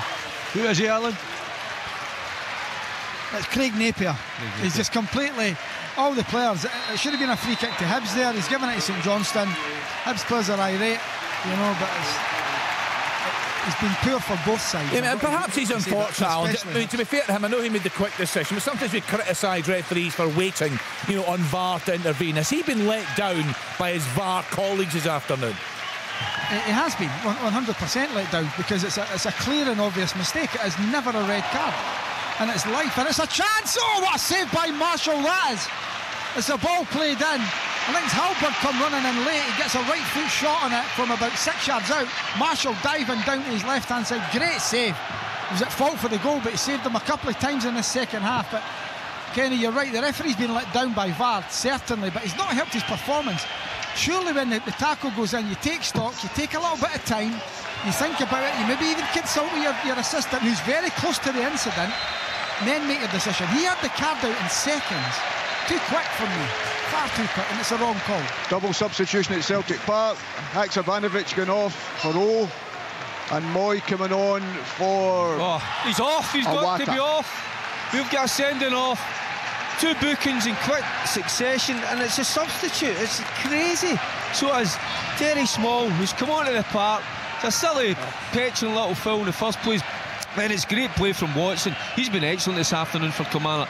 He's going to win. It's a blatant pull of the jersey. What is he thinking of? Absolute crazy. So as they've been way off. Well, I'm saying they've been way off. They've been starting to get themselves back into it. St Mirren a little bit. They've changed their shape. They're now at a 4-2-3-1. Starting to get a little bit of success in there, and that's just stupid. You know, well, John Collins, you're shaking your head. Is that the player's decision making? Yeah, it's just an incredible decision. He's already booked there at your phone there. He's right in front of the linesman. Just laziness. A player, rather than just get yourself back, sprint, get goal side. He had a teammate next to him as well. The player was going nowhere, down towards the corner flag. A ridiculous. You're right, John. That's what it was. It was laziness. Yeah, you know, just sprint back and took the easy option. I'll just grab him but. The referee was split. It's Willie Collum this afternoon. Spot on. Yeah, 100%. Yeah, no controversy there. None whatsoever. Crystal clear. Callum Gallagher has equalised for Airdrie at home to Dunfermline. That one is now 1 apiece, and that is you. Kyle Benedictus has actually just been sent off for the Pars on 64 minutes, and just confirmation, 68 minutes. Terry Small sent off after a second yellow card. What a dreadful afternoon, Tom English, for St Mirren. Just wonder if the occasion has got to some of these players. It's hard to know. Maybe. Full house, huge build-up in the press, everyone talking about them, what a good season they've had. History makers, the whole lot. There was maybe overhyped. Maybe all that hype has diminished them, because this isn't a performance that's typical of them. Tom, that was the one question when I was coming down to the game that I was wanting to have answered this afternoon, because it was a big occasion and the players have been brilliant this season. How were they going to handle it? And so far they haven't handled it. So it's, sometimes it just tells you something about them, you know, when you're expected to go out and perform, full house, and, you know, cement that top 6 and, you know, let everybody go and enjoy their night out, have a party. But no, it's It's certainly not happened this afternoon, but let's not take anything away from Kamala. Kamala have been absolutely brilliant this afternoon, and it says about a young boy Watson. First time I've watched him, he's been excellent, a real powerhouse in the middle of the park. Yeah, and they certainly have suffered through VAR this season, that howler when they've had a bad Considine, the Considine handball. I'm told that all the correct cameras weren't used to look at that one. Brentford have gone 1-0 up at home to Aston Villa. Even Tony with a goal there on 65 minutes. All a bit quiet at Tannadice, Willie. Yeah, can I throw something into the hat as well about the order north, the Jago order north? Is Graham Shinnie order north, has that had an influence in the referee because the SFA are saying good point that type of challenge where you actually win the ball cleanly but you inadvertently catch the opponent, that is now an order north. Is that in the referee's mind? Possibly. Just a little side bar to it as far as the game here is concerned. That's in the referee's mind, Willie. That's people that have never played the game before. This tackle today is an absolute nutter nonsense. I think there's a difference. Have let Hibernian down as well. I think there's a difference in this one. I would argue that Shinnie did endanger the opponent. No, but I know that's contentious. I don't think Jago endangered his opponent. Yeah, I'm not saying that, Tom. I'm saying that type of tackle. Yeah. That's all I'm saying. There's a precedent being set here now with Shinnie, and did the referee take that into account in that split second? Possibly. I'm just throwing it in. Morgan Gibbs-White has equalised for Nottingham Forest away at Liverpool. That's now 2 apiece. Elgin City are now 3-1 down away at Stranraer. Josh Walker with a third goal there for the home side. So in terms of the balance of play there, I was talking a lot about the poor decision that's influenced the game up there in McDermott Park, but is it still finely balanced? It is, Ken, it's finely balanced, but Hibs have defended well. They made a couple of changes. They've brought Henderson on. St Johnstone are pushing. They can see an opportunity here to try and get 8 points between themselves and Ross County if they can win this match. And I'm sure Stevie McLean, if it does end 1-1 or they lose the game, it'll be a real opportunity missed. They have had chances, a couple of great saves in the second half by Marshall, but Hibs are still dangerous on the attack. Nisbet's look lively. Johan, they can't really get into the game at all. And bringing Henderson on gives them a little bit of stability on the right-hand side. But it's 1-1 with 20 minutes to go. Some game at Anfield, Mohamed Salah has put Liverpool 3-2 up on Nottingham Forest. What's happening there? An injury concern at Celtic Park, Peter? It's Liam Kelly. I'm not sure what happened. Kyogo went into the back of the defender. Defenders tried to shield it back, and I think the defenders actually ran into Liam Kelly. I'm not sure if he's got a cut across his kneecap, or if it's his ankle, but I seem to see a lot of blood on his knee, so I'm not sure, but he's stamping the old one. But Celtic fans are not happy because they think it's time wasting, but the genuine was Kyogo running at the back of the defender, which shoved him into Liam Kelly, but hopefully he's going to be okay. Peter, we must give a lot of credit to Stuart Kettle. We've done a lot of that, but it is Motherwell side to go there to this Celtic juggernaut and still be right in the game now with 20 minutes or so left. Absolutely, and listen, I'm watching Van Veen and he's playing this role very well. What he's not doing is not standing up between Carter Vickers and Starfelt. He's playing at the side of one of the other, so when Motherwell win the ball back, you look for that space in behind either fullback who's went forward, and Van Veen's worked it really, really well. He did another effort, he went on the opposite side of the pitch, he cut inside and he dragged his shot by the post, but he has a threat when they get into that final third. There is no doubt of that, but as I say, it's been a lot of Celtic with the ball, but not a lot of shots on goal, especially second half. Right, let's get into the Championship. Ailey Davies brought us news of a big goal there for the league leaders. What's happening now, Ailey? Quite a few changes made by Inverness following that goal. Wallace Duffy on, Daniel Mackay, Austin Samuel. So I think Billy Dodd really going for it. But Inverness still struggling, no way through for them as yet. As the league leaders who remain in front, Inverness, Cali, Thistle, Mill, Dundee 1. Gavin, have things improved in any way there? No. No. Not at all. No. It's yeah. I'll give you a shout if something happens, but there's not really much in the way of not heard much on chances you today. of note. But no, that's not necessarily a bad thing. Chick, in contrast, you did a great game through there. Absolutely brilliant. This could go either way. It goes end to end. Both Hamilton Accies and Partick Thistle creating opportunities. There have been tackles flying in. We've had no red cards. We've had no VAR, of course, in the Championship. The excitement levels are great, and the football is terrific as well. I have to say in the last few minutes, it's Accies who've had the better of it. I think both teams, for different reasons, would like the win here rather than just a point each. Although Thistle are on the break here, inside the box. Oh, good defending tackle.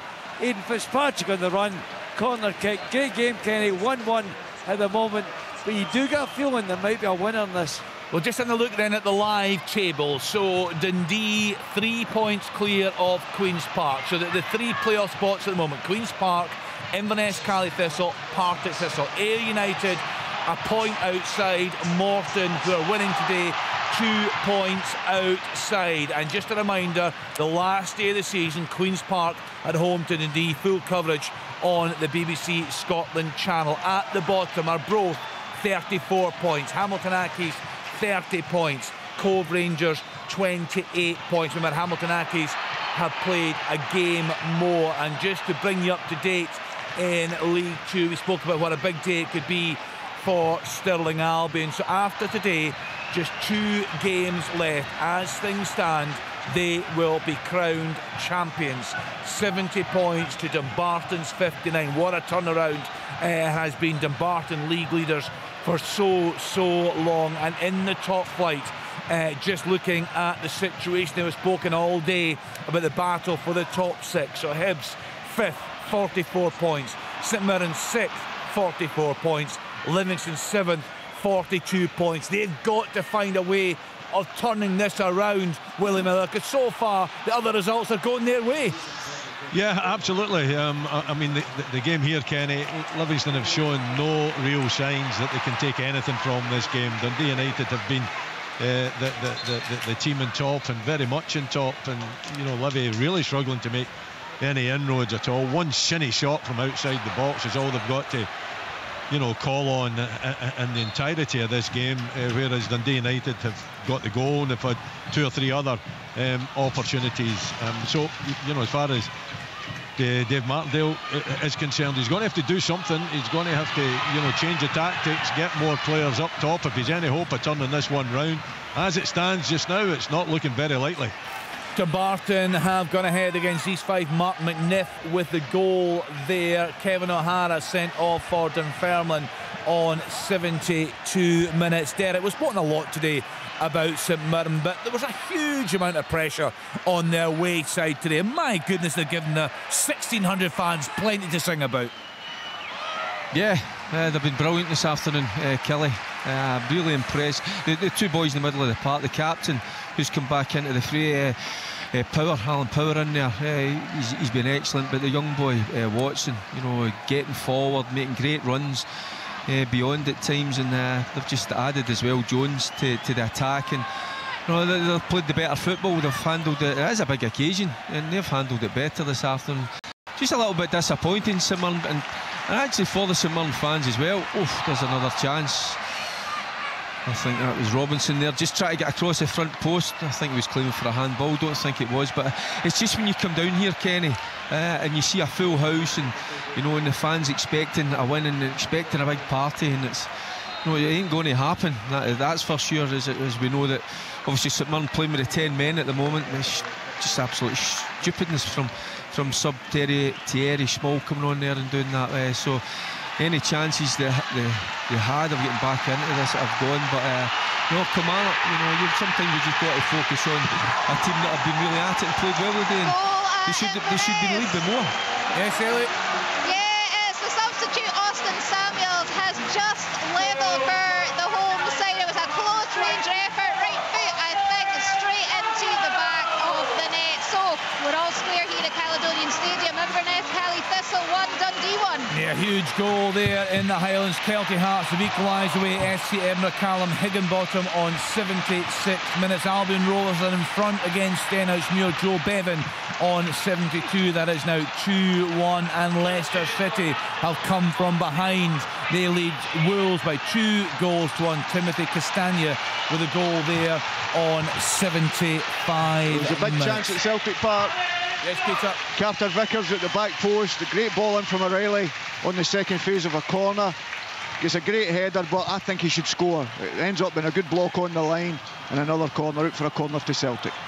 That should be in the back of the net, Peter. Absolutely, that's a great opportunity. Great opportunity. 5 yards out, centre half, boom, they should be burying that. Yes. We were all looking at each other here when that roar came up. It sounded as if there were 30,000 of that game at Caley Thistle. I don't know what a roar that was. I thought I'd missed something. My goodness, tremendous. A big goal from Austin Samuels there with the equaliser. Caley Thistle right in the mix for the play-off spaces. Caley Thistle 1, Dundee 1. Samuels on 75 minutes. What's happening with Dermot Park, Alan? St Johnstone are piling on the pressure. They've got that extra man advantage. You know, and Hibs are still on the break. Hibs can still catch them in Nisbet and Johan's pace and Henderson on the right, but they're beginning to defend a lot deeper, Hibs.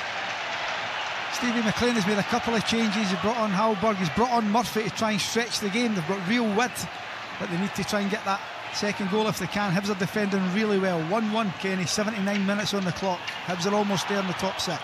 Yeah, we are on until 7 o'clock this evening. Fans of various clubs will join us on Sports Sound. We'll have new guests coming in as well. John, just have a look at this tackle. There's another tackle at about 30 yards out. I don't think it's a foul. I really don't. I think it's just a fair challenge. Murphy goes down under the challenge. Taking the replay. Taking the contact out of it. Not a lot in it, maybe a free kick.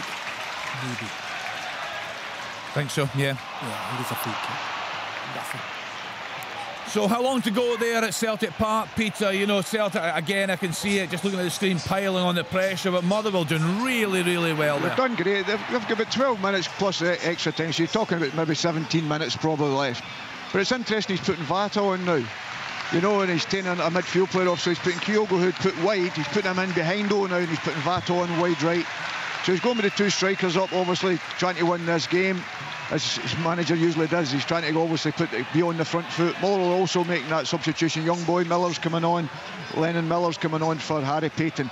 So he's more of a forward player. So look as if they're maybe going to try and steal a goal, putting two strikers up. So who played with Rocco Vata's dad then? Yes, I think both of us did. Yeah, both of us did. Yeah, both of us, yeah. Good lad, good player. Yeah, good lad. Strong as an ox. Fantastic professional, as John would tell you.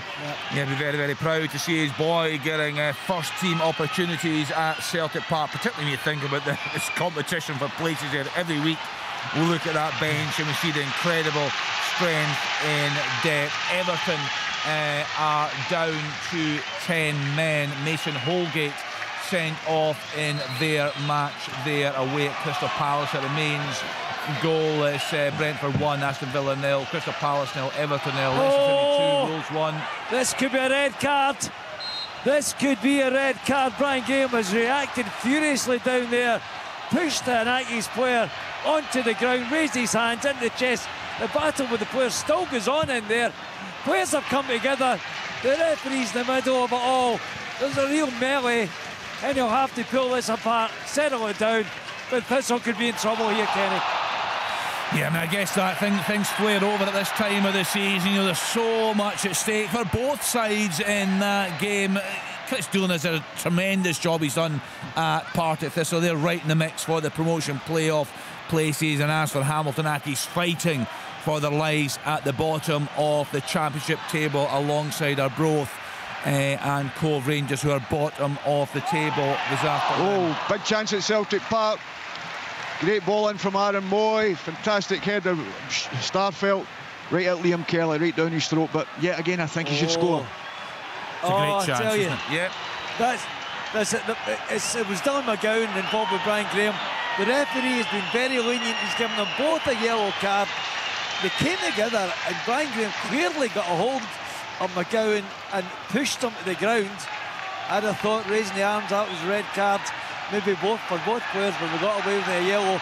It's a real hot atmosphere. Here's a chance for Graham inside the box. Now they can't get it away. There's absolutely mayhem in that Accies 6-yard box. They've got it away. It's still 1-1. What a game, Kenny. Yeah, sounds an absolutely fantastic match. As we said earlier, the championship always delivers everything to play for in the league this season. Only Raith Rovers really with nothing. All the other sides have plenty to think about as we approach the closing stages of the championship. All the coverage, of course, right here on Sports Sound on BBC Radio Scotland. United fairly comfortable at Tannadice, Willie? Yeah, there's been a little bit of a revival from Livingston. They've been a bit more potent in terms of putting United under pressure, but they're holding out well. United just relying on the breakaway now. They seem to be quite content. Jim Goodwin has got his midfield sitting back more just in front of the back four as well, so it's making it really difficult for Livy, but they haven't given up hope. Livy, they're still looking, you know, to take any opportunity that will come their way, but they've struggled throughout this game to create anything of note. In fact, they haven't created anything. As I said, just one long range shot from Andrew Shinney from outside the box, well outside the box, and so it's been disappointing for them considering you know what was at stake, but they haven't given up hope yet. But it looks as though United are going to see this one out. Tom Lang sent off for Wraith Rovers in their game. They are behind away at Morton. Morton leading by 1-0 in the closing stages of that game. Just looking through the league. Yep. Oh, now we've got a real fight, Kenny. There's players in about one another. What happened was Fletcher! Stephen Fletcher, second goal for Dundee United, slipped into the back of the net. 2-0 United. Yeah, got a goal, Gavin? Yeah, sorry, goal for Cove. I think it might have been Morgan Neal who's just come on as a substitute. It's just a corner and it's been coming actually. Cove have been piling on the pressure the last 5-10 minutes or so. Ball in, they've had 3 or 4 corners in a row. Balls come in there and there's just a load of traffic in the box. I'll come back to you with the goal scorer, but Cove now 1-0 up. Yeah, well done to Cove. That's a huge goal for them. Annan had a player sitting off Scott Hooper on 85 minutes. Yes, Chick? Well, that was an outright melee. What happened was the goalkeeper trying to kick it from hand. One of the I think it was Lewis Spencer Aggies went in, tried to block him. All hell broke loose. Players were being pushed. The ball was away. There was a real scrap just outside the 18-yard box. And when it's all calmed down, the referee, who's David Dickinson, has reduced 1 yellow card, I think, to Spence. This is manic, absolute bedlam. This is a game for you, Derek. You should have been here, son. Yeah, it was Morgan Neal with the goal. I shouldn't be laughing, but here. Thanks, Gavin. No, that's Taylor's been down with cramp and they've not put the ball out of the park. Kelly actually had that opportunity to put it out of the park, but they kept it in. Players that can cut. Derek, who have been the star players? Who have been the architects for this performance, this result that's going to happen? Power and Watson in the middle of the park. Yeah. Power and Watson in the middle of the park for me. I know Donnelly got the goal, but he's not been as influential as those two guys. I don't understand why Power wasn't playing for a period. Thinking back, I don't know if it was injury wise or whatever. They're still playing on. Ash Taylor has been on the edge of the box, his own penalty box, for the last 2 minutes, and they can't get the ball out of play. Just need to, they'll get the ball out of play now. I think it's cramp. I hope it's cramp he's got, because sometimes I find it quite funny when players get cramp. I don't know why, but he's going to get a bit of treatment now. But it's a magic laugh there, isn't it? I bet John Collins never got cramp. Did you, John? What is cramp? Oh, John would not. What is cramp? It's a goal! It's a goal, and it's Takis who have claimed it towards the death. Could this be salvation? It's Dan O'Reilly with a header. Oh my goodness me! Partick Thistle players just look around in disbelief, and Hamilton Accies have grabbed this game. They lead by 2-1. And there is, of course, heartache for Cove Rangers, who themselves are on the verge of an absolutely tremendous result at Gayfield this afternoon. Still time to play, of course. This confirmation coming through. Stephen Fletcher with the second goal for Dundee United on 85 minutes to lead Livingston by 2-0. Also 2-0 Dumbarton at home to East Fife, 88 minutes. And Albion Rovers 3, Stennismuir 1. Jimmy Leslie on 82 minutes for the Rovers. I have to say, John Collins, I love that. What is cramp? Should have had it once. He never done any of the running, that's why. Right, what's happening there at Celtic Park? Are we expecting a Celtic winner? They've done it so often, Peter. Well, listen, Motherwell have done fantastically well. It is a back five for sure now. You know, they're playing little Miller behind Van Veen, but Van Veen's been excellent at times when he's taking the ball in. Liam Kelly did saves when he's had to make them.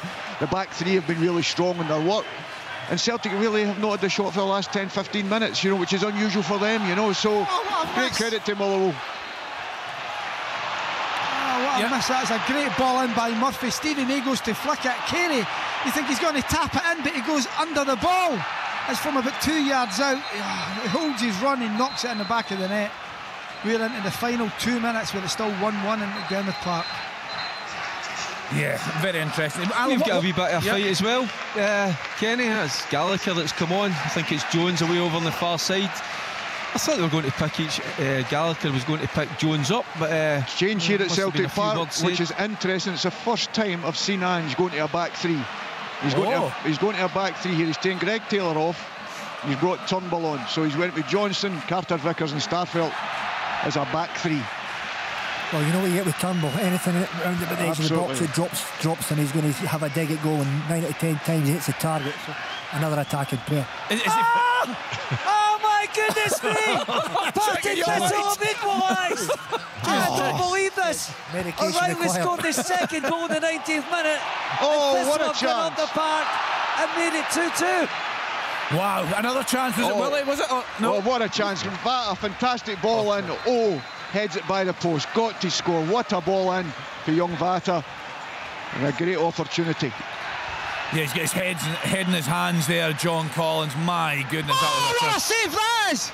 Well, that's brilliant play by St Johnstone. Considine diagonal to Dre Wright. Right on the touchline. One touch to control. What a ball that is. And there's Halberg with a header about 10 yards out. Back across Marshall. Marshall dives to his left, gets a hand to it. What a save for a corner. Just watching it, Alan. Superb save. Great delivery into the box. What a good header as well. Great play from St Johnstone. Aston Villa have equalised away at Brentford. Douglas Luiz on 87 minutes. Full time 4-0. Bonnyrigg Rose 1. Stirling Albion, they will be champions of League 2 this afternoon. Flynn Duffy wrapping things up there in the 91st minute. Albion 3. Oh my goodness! What a chance again for St Johnstone. It's a ball played. It's a foul on Carey in the first half. The first instance, referee waves play on. Stevie May gets on it. It's a quick turn and hit. It's across the goal, but there is no takers. It's about a yard wide. What a chance. Whew, so much happening. This is unbelievable, Kenny. Yeah, I mean, that game you've got there, I mean, how things are swung, Chip. It's astonishing. One of the best games I've seen. Oh, that's a goal! Unbelievable! That's another goal for Thistle! Brian Graham has knocked over the line. Oh no! It's now been chalked off! It's been chalked off! Did you ever see such a thing? We're way past the 90 minutes. Oh, I'll get carried out of this stadium tonight. What a football match! I bet you're glad you weren't sent to Paisley now. Hey, Chick, that's not the first time we've heard that phrase. You've been carried out of a stadium. Fair point. Fair point. I'll tell you, this is... And the thing was, about 50% of the Thistle fans walked out after Aki scored. They tried to get back in the equaliser, and then they thought they'd grabbed the winner. This has been some game.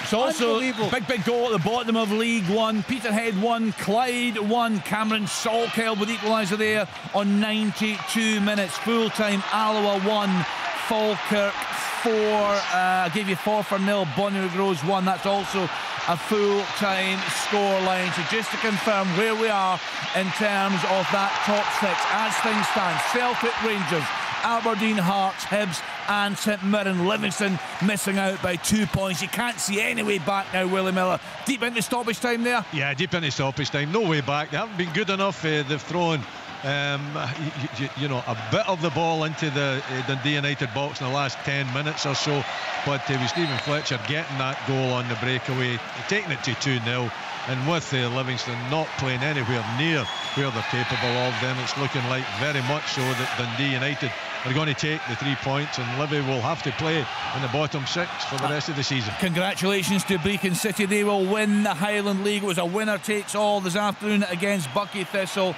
2-0 to Brecon City in that one. Of course, no, Craig Levine heavily involved with that club, so a terrific season for them.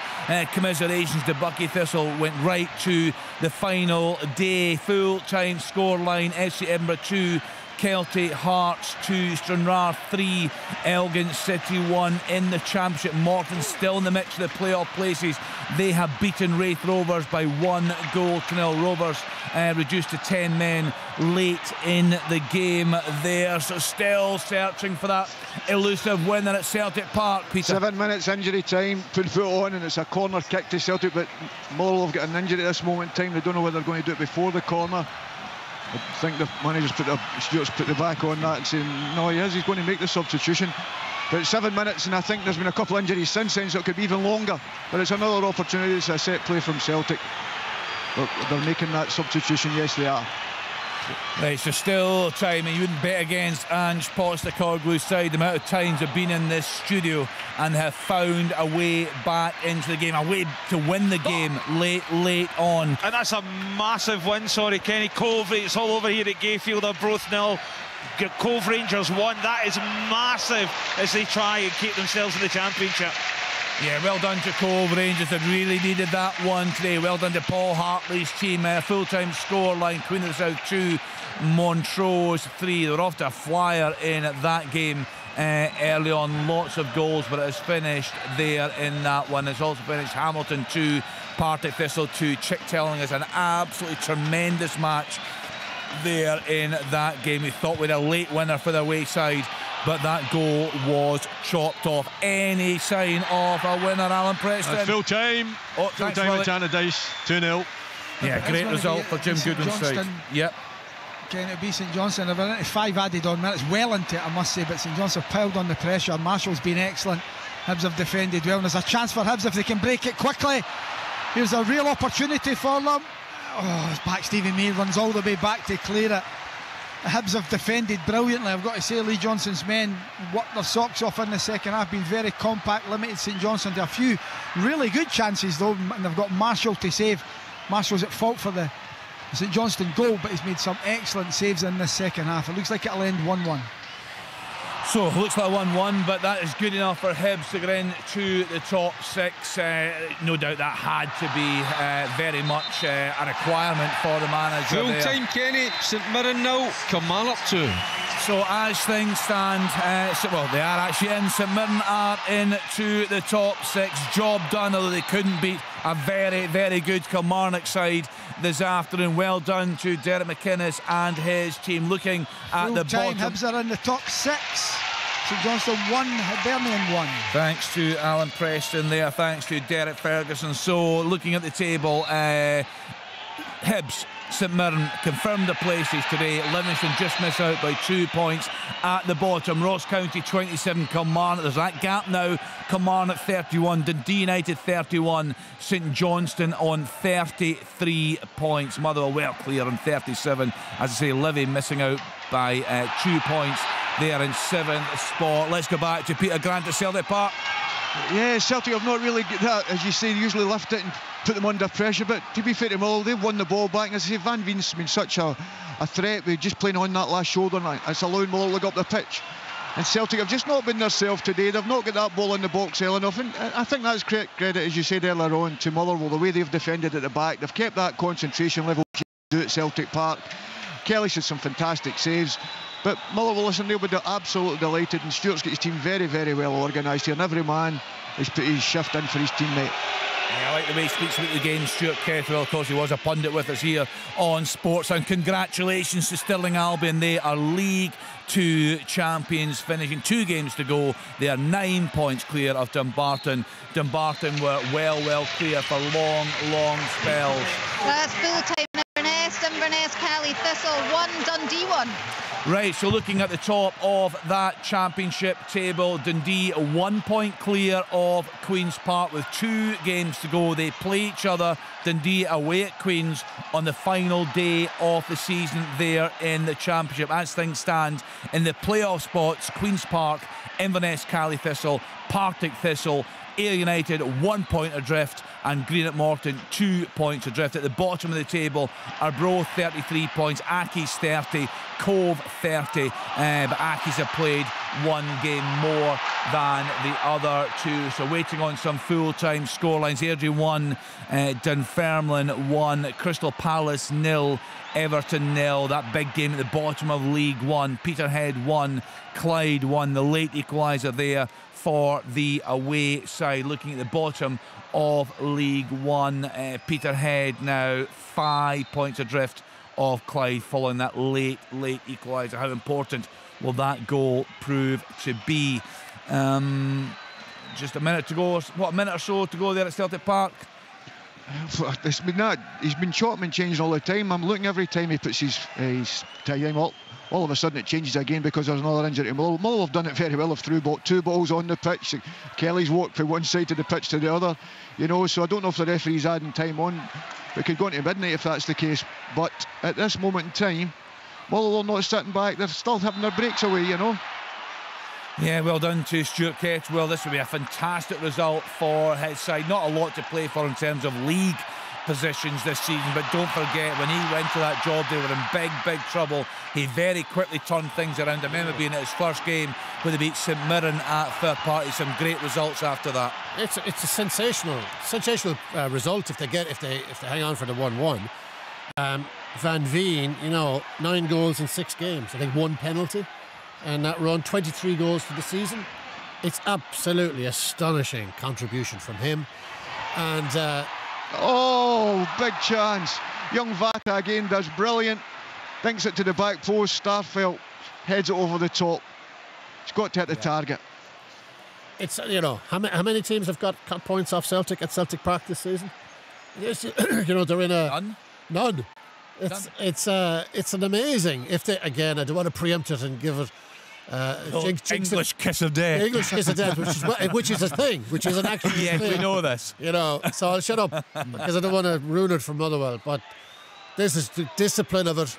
The organisation of it has been exceptional today. It's time up here, Celtic Park. Brilliant result for them. Yeah, fantastic. Well done to Motherwell. Kevin Van Veen with the equaliser there in 55 minutes. That after Cal McGregor had opened the scoreline on 24 minutes. So in the Premiership this afternoon, the full-time scorelines, the lunchtime kick-off: Hearts 6, Ross County 1, Celtic 1, Motherwell 1, Dundee United 2, Livingston 0, St Johnstone 1, Hibs 1, St Mirren 0, Kilmarnock 2. So St Mirren and Hibs securing their place in the top 6. Livingston missing out by 2 points. At the bottom of the table, St Johnstone 33 points, Dundee United 31 points, Kilmarnock 31 points, Ross County 27 points. Really interesting when we get the fixtures for the split. I think we're expecting them on Monday, so it'll be fascinating to see what they do with these. So all of the action coming up on Sports Sound this afternoon. We are with you right through until 7 o'clock this evening, Tom. We've really enjoyed having fans being a big part of the programme from around about 5:30 onwards. Very interesting to see what some of these fans have got to say tonight. Yeah, I would imagine Killie fans. I mean, my brain is falling out at that. The team that couldn't score away from home go to St Mirren, who are buoyant, and they go and they beat them 2-0. Incredible performance. Dundee United, are they now out of it? Out of trouble? They've hit their straps very, very nicely. 2-0, comfortable against Livingston. Motherwell fans, I mean, they must be absolutely thrilled. The only kind of little downside for that is this form didn't come a bit earlier, because they are motoring. They're in great shape. And Hearts have absolutely monstered Ross County. Ross County now, they're 4 points adrift at the bottom, and they've got to be thinking, Hearts, a glorious return to form for them. And no joking, if people haven't seen it, it could be 10, and that is no exaggeration. Yeah, it was an absolute doing that they got. Just seen the pictures coming in from St Mirren Park this afternoon. not mixed emotions, I don't suppose. The main job is done. They've got into the top six for the first time. Well done to them. But of course, as Tom said, on the receiving end of a doing from Kilmarnock 3-0 this afternoon. Welcome back to listeners who have been enjoying commentary of Celtic against Motherwell. That one finished 1-1. All the reaction to come on Sports, and we're with you right through until 7 o'clock. But time now for the news at 5 o'clock on BBC Radio Scotland. On digital radio.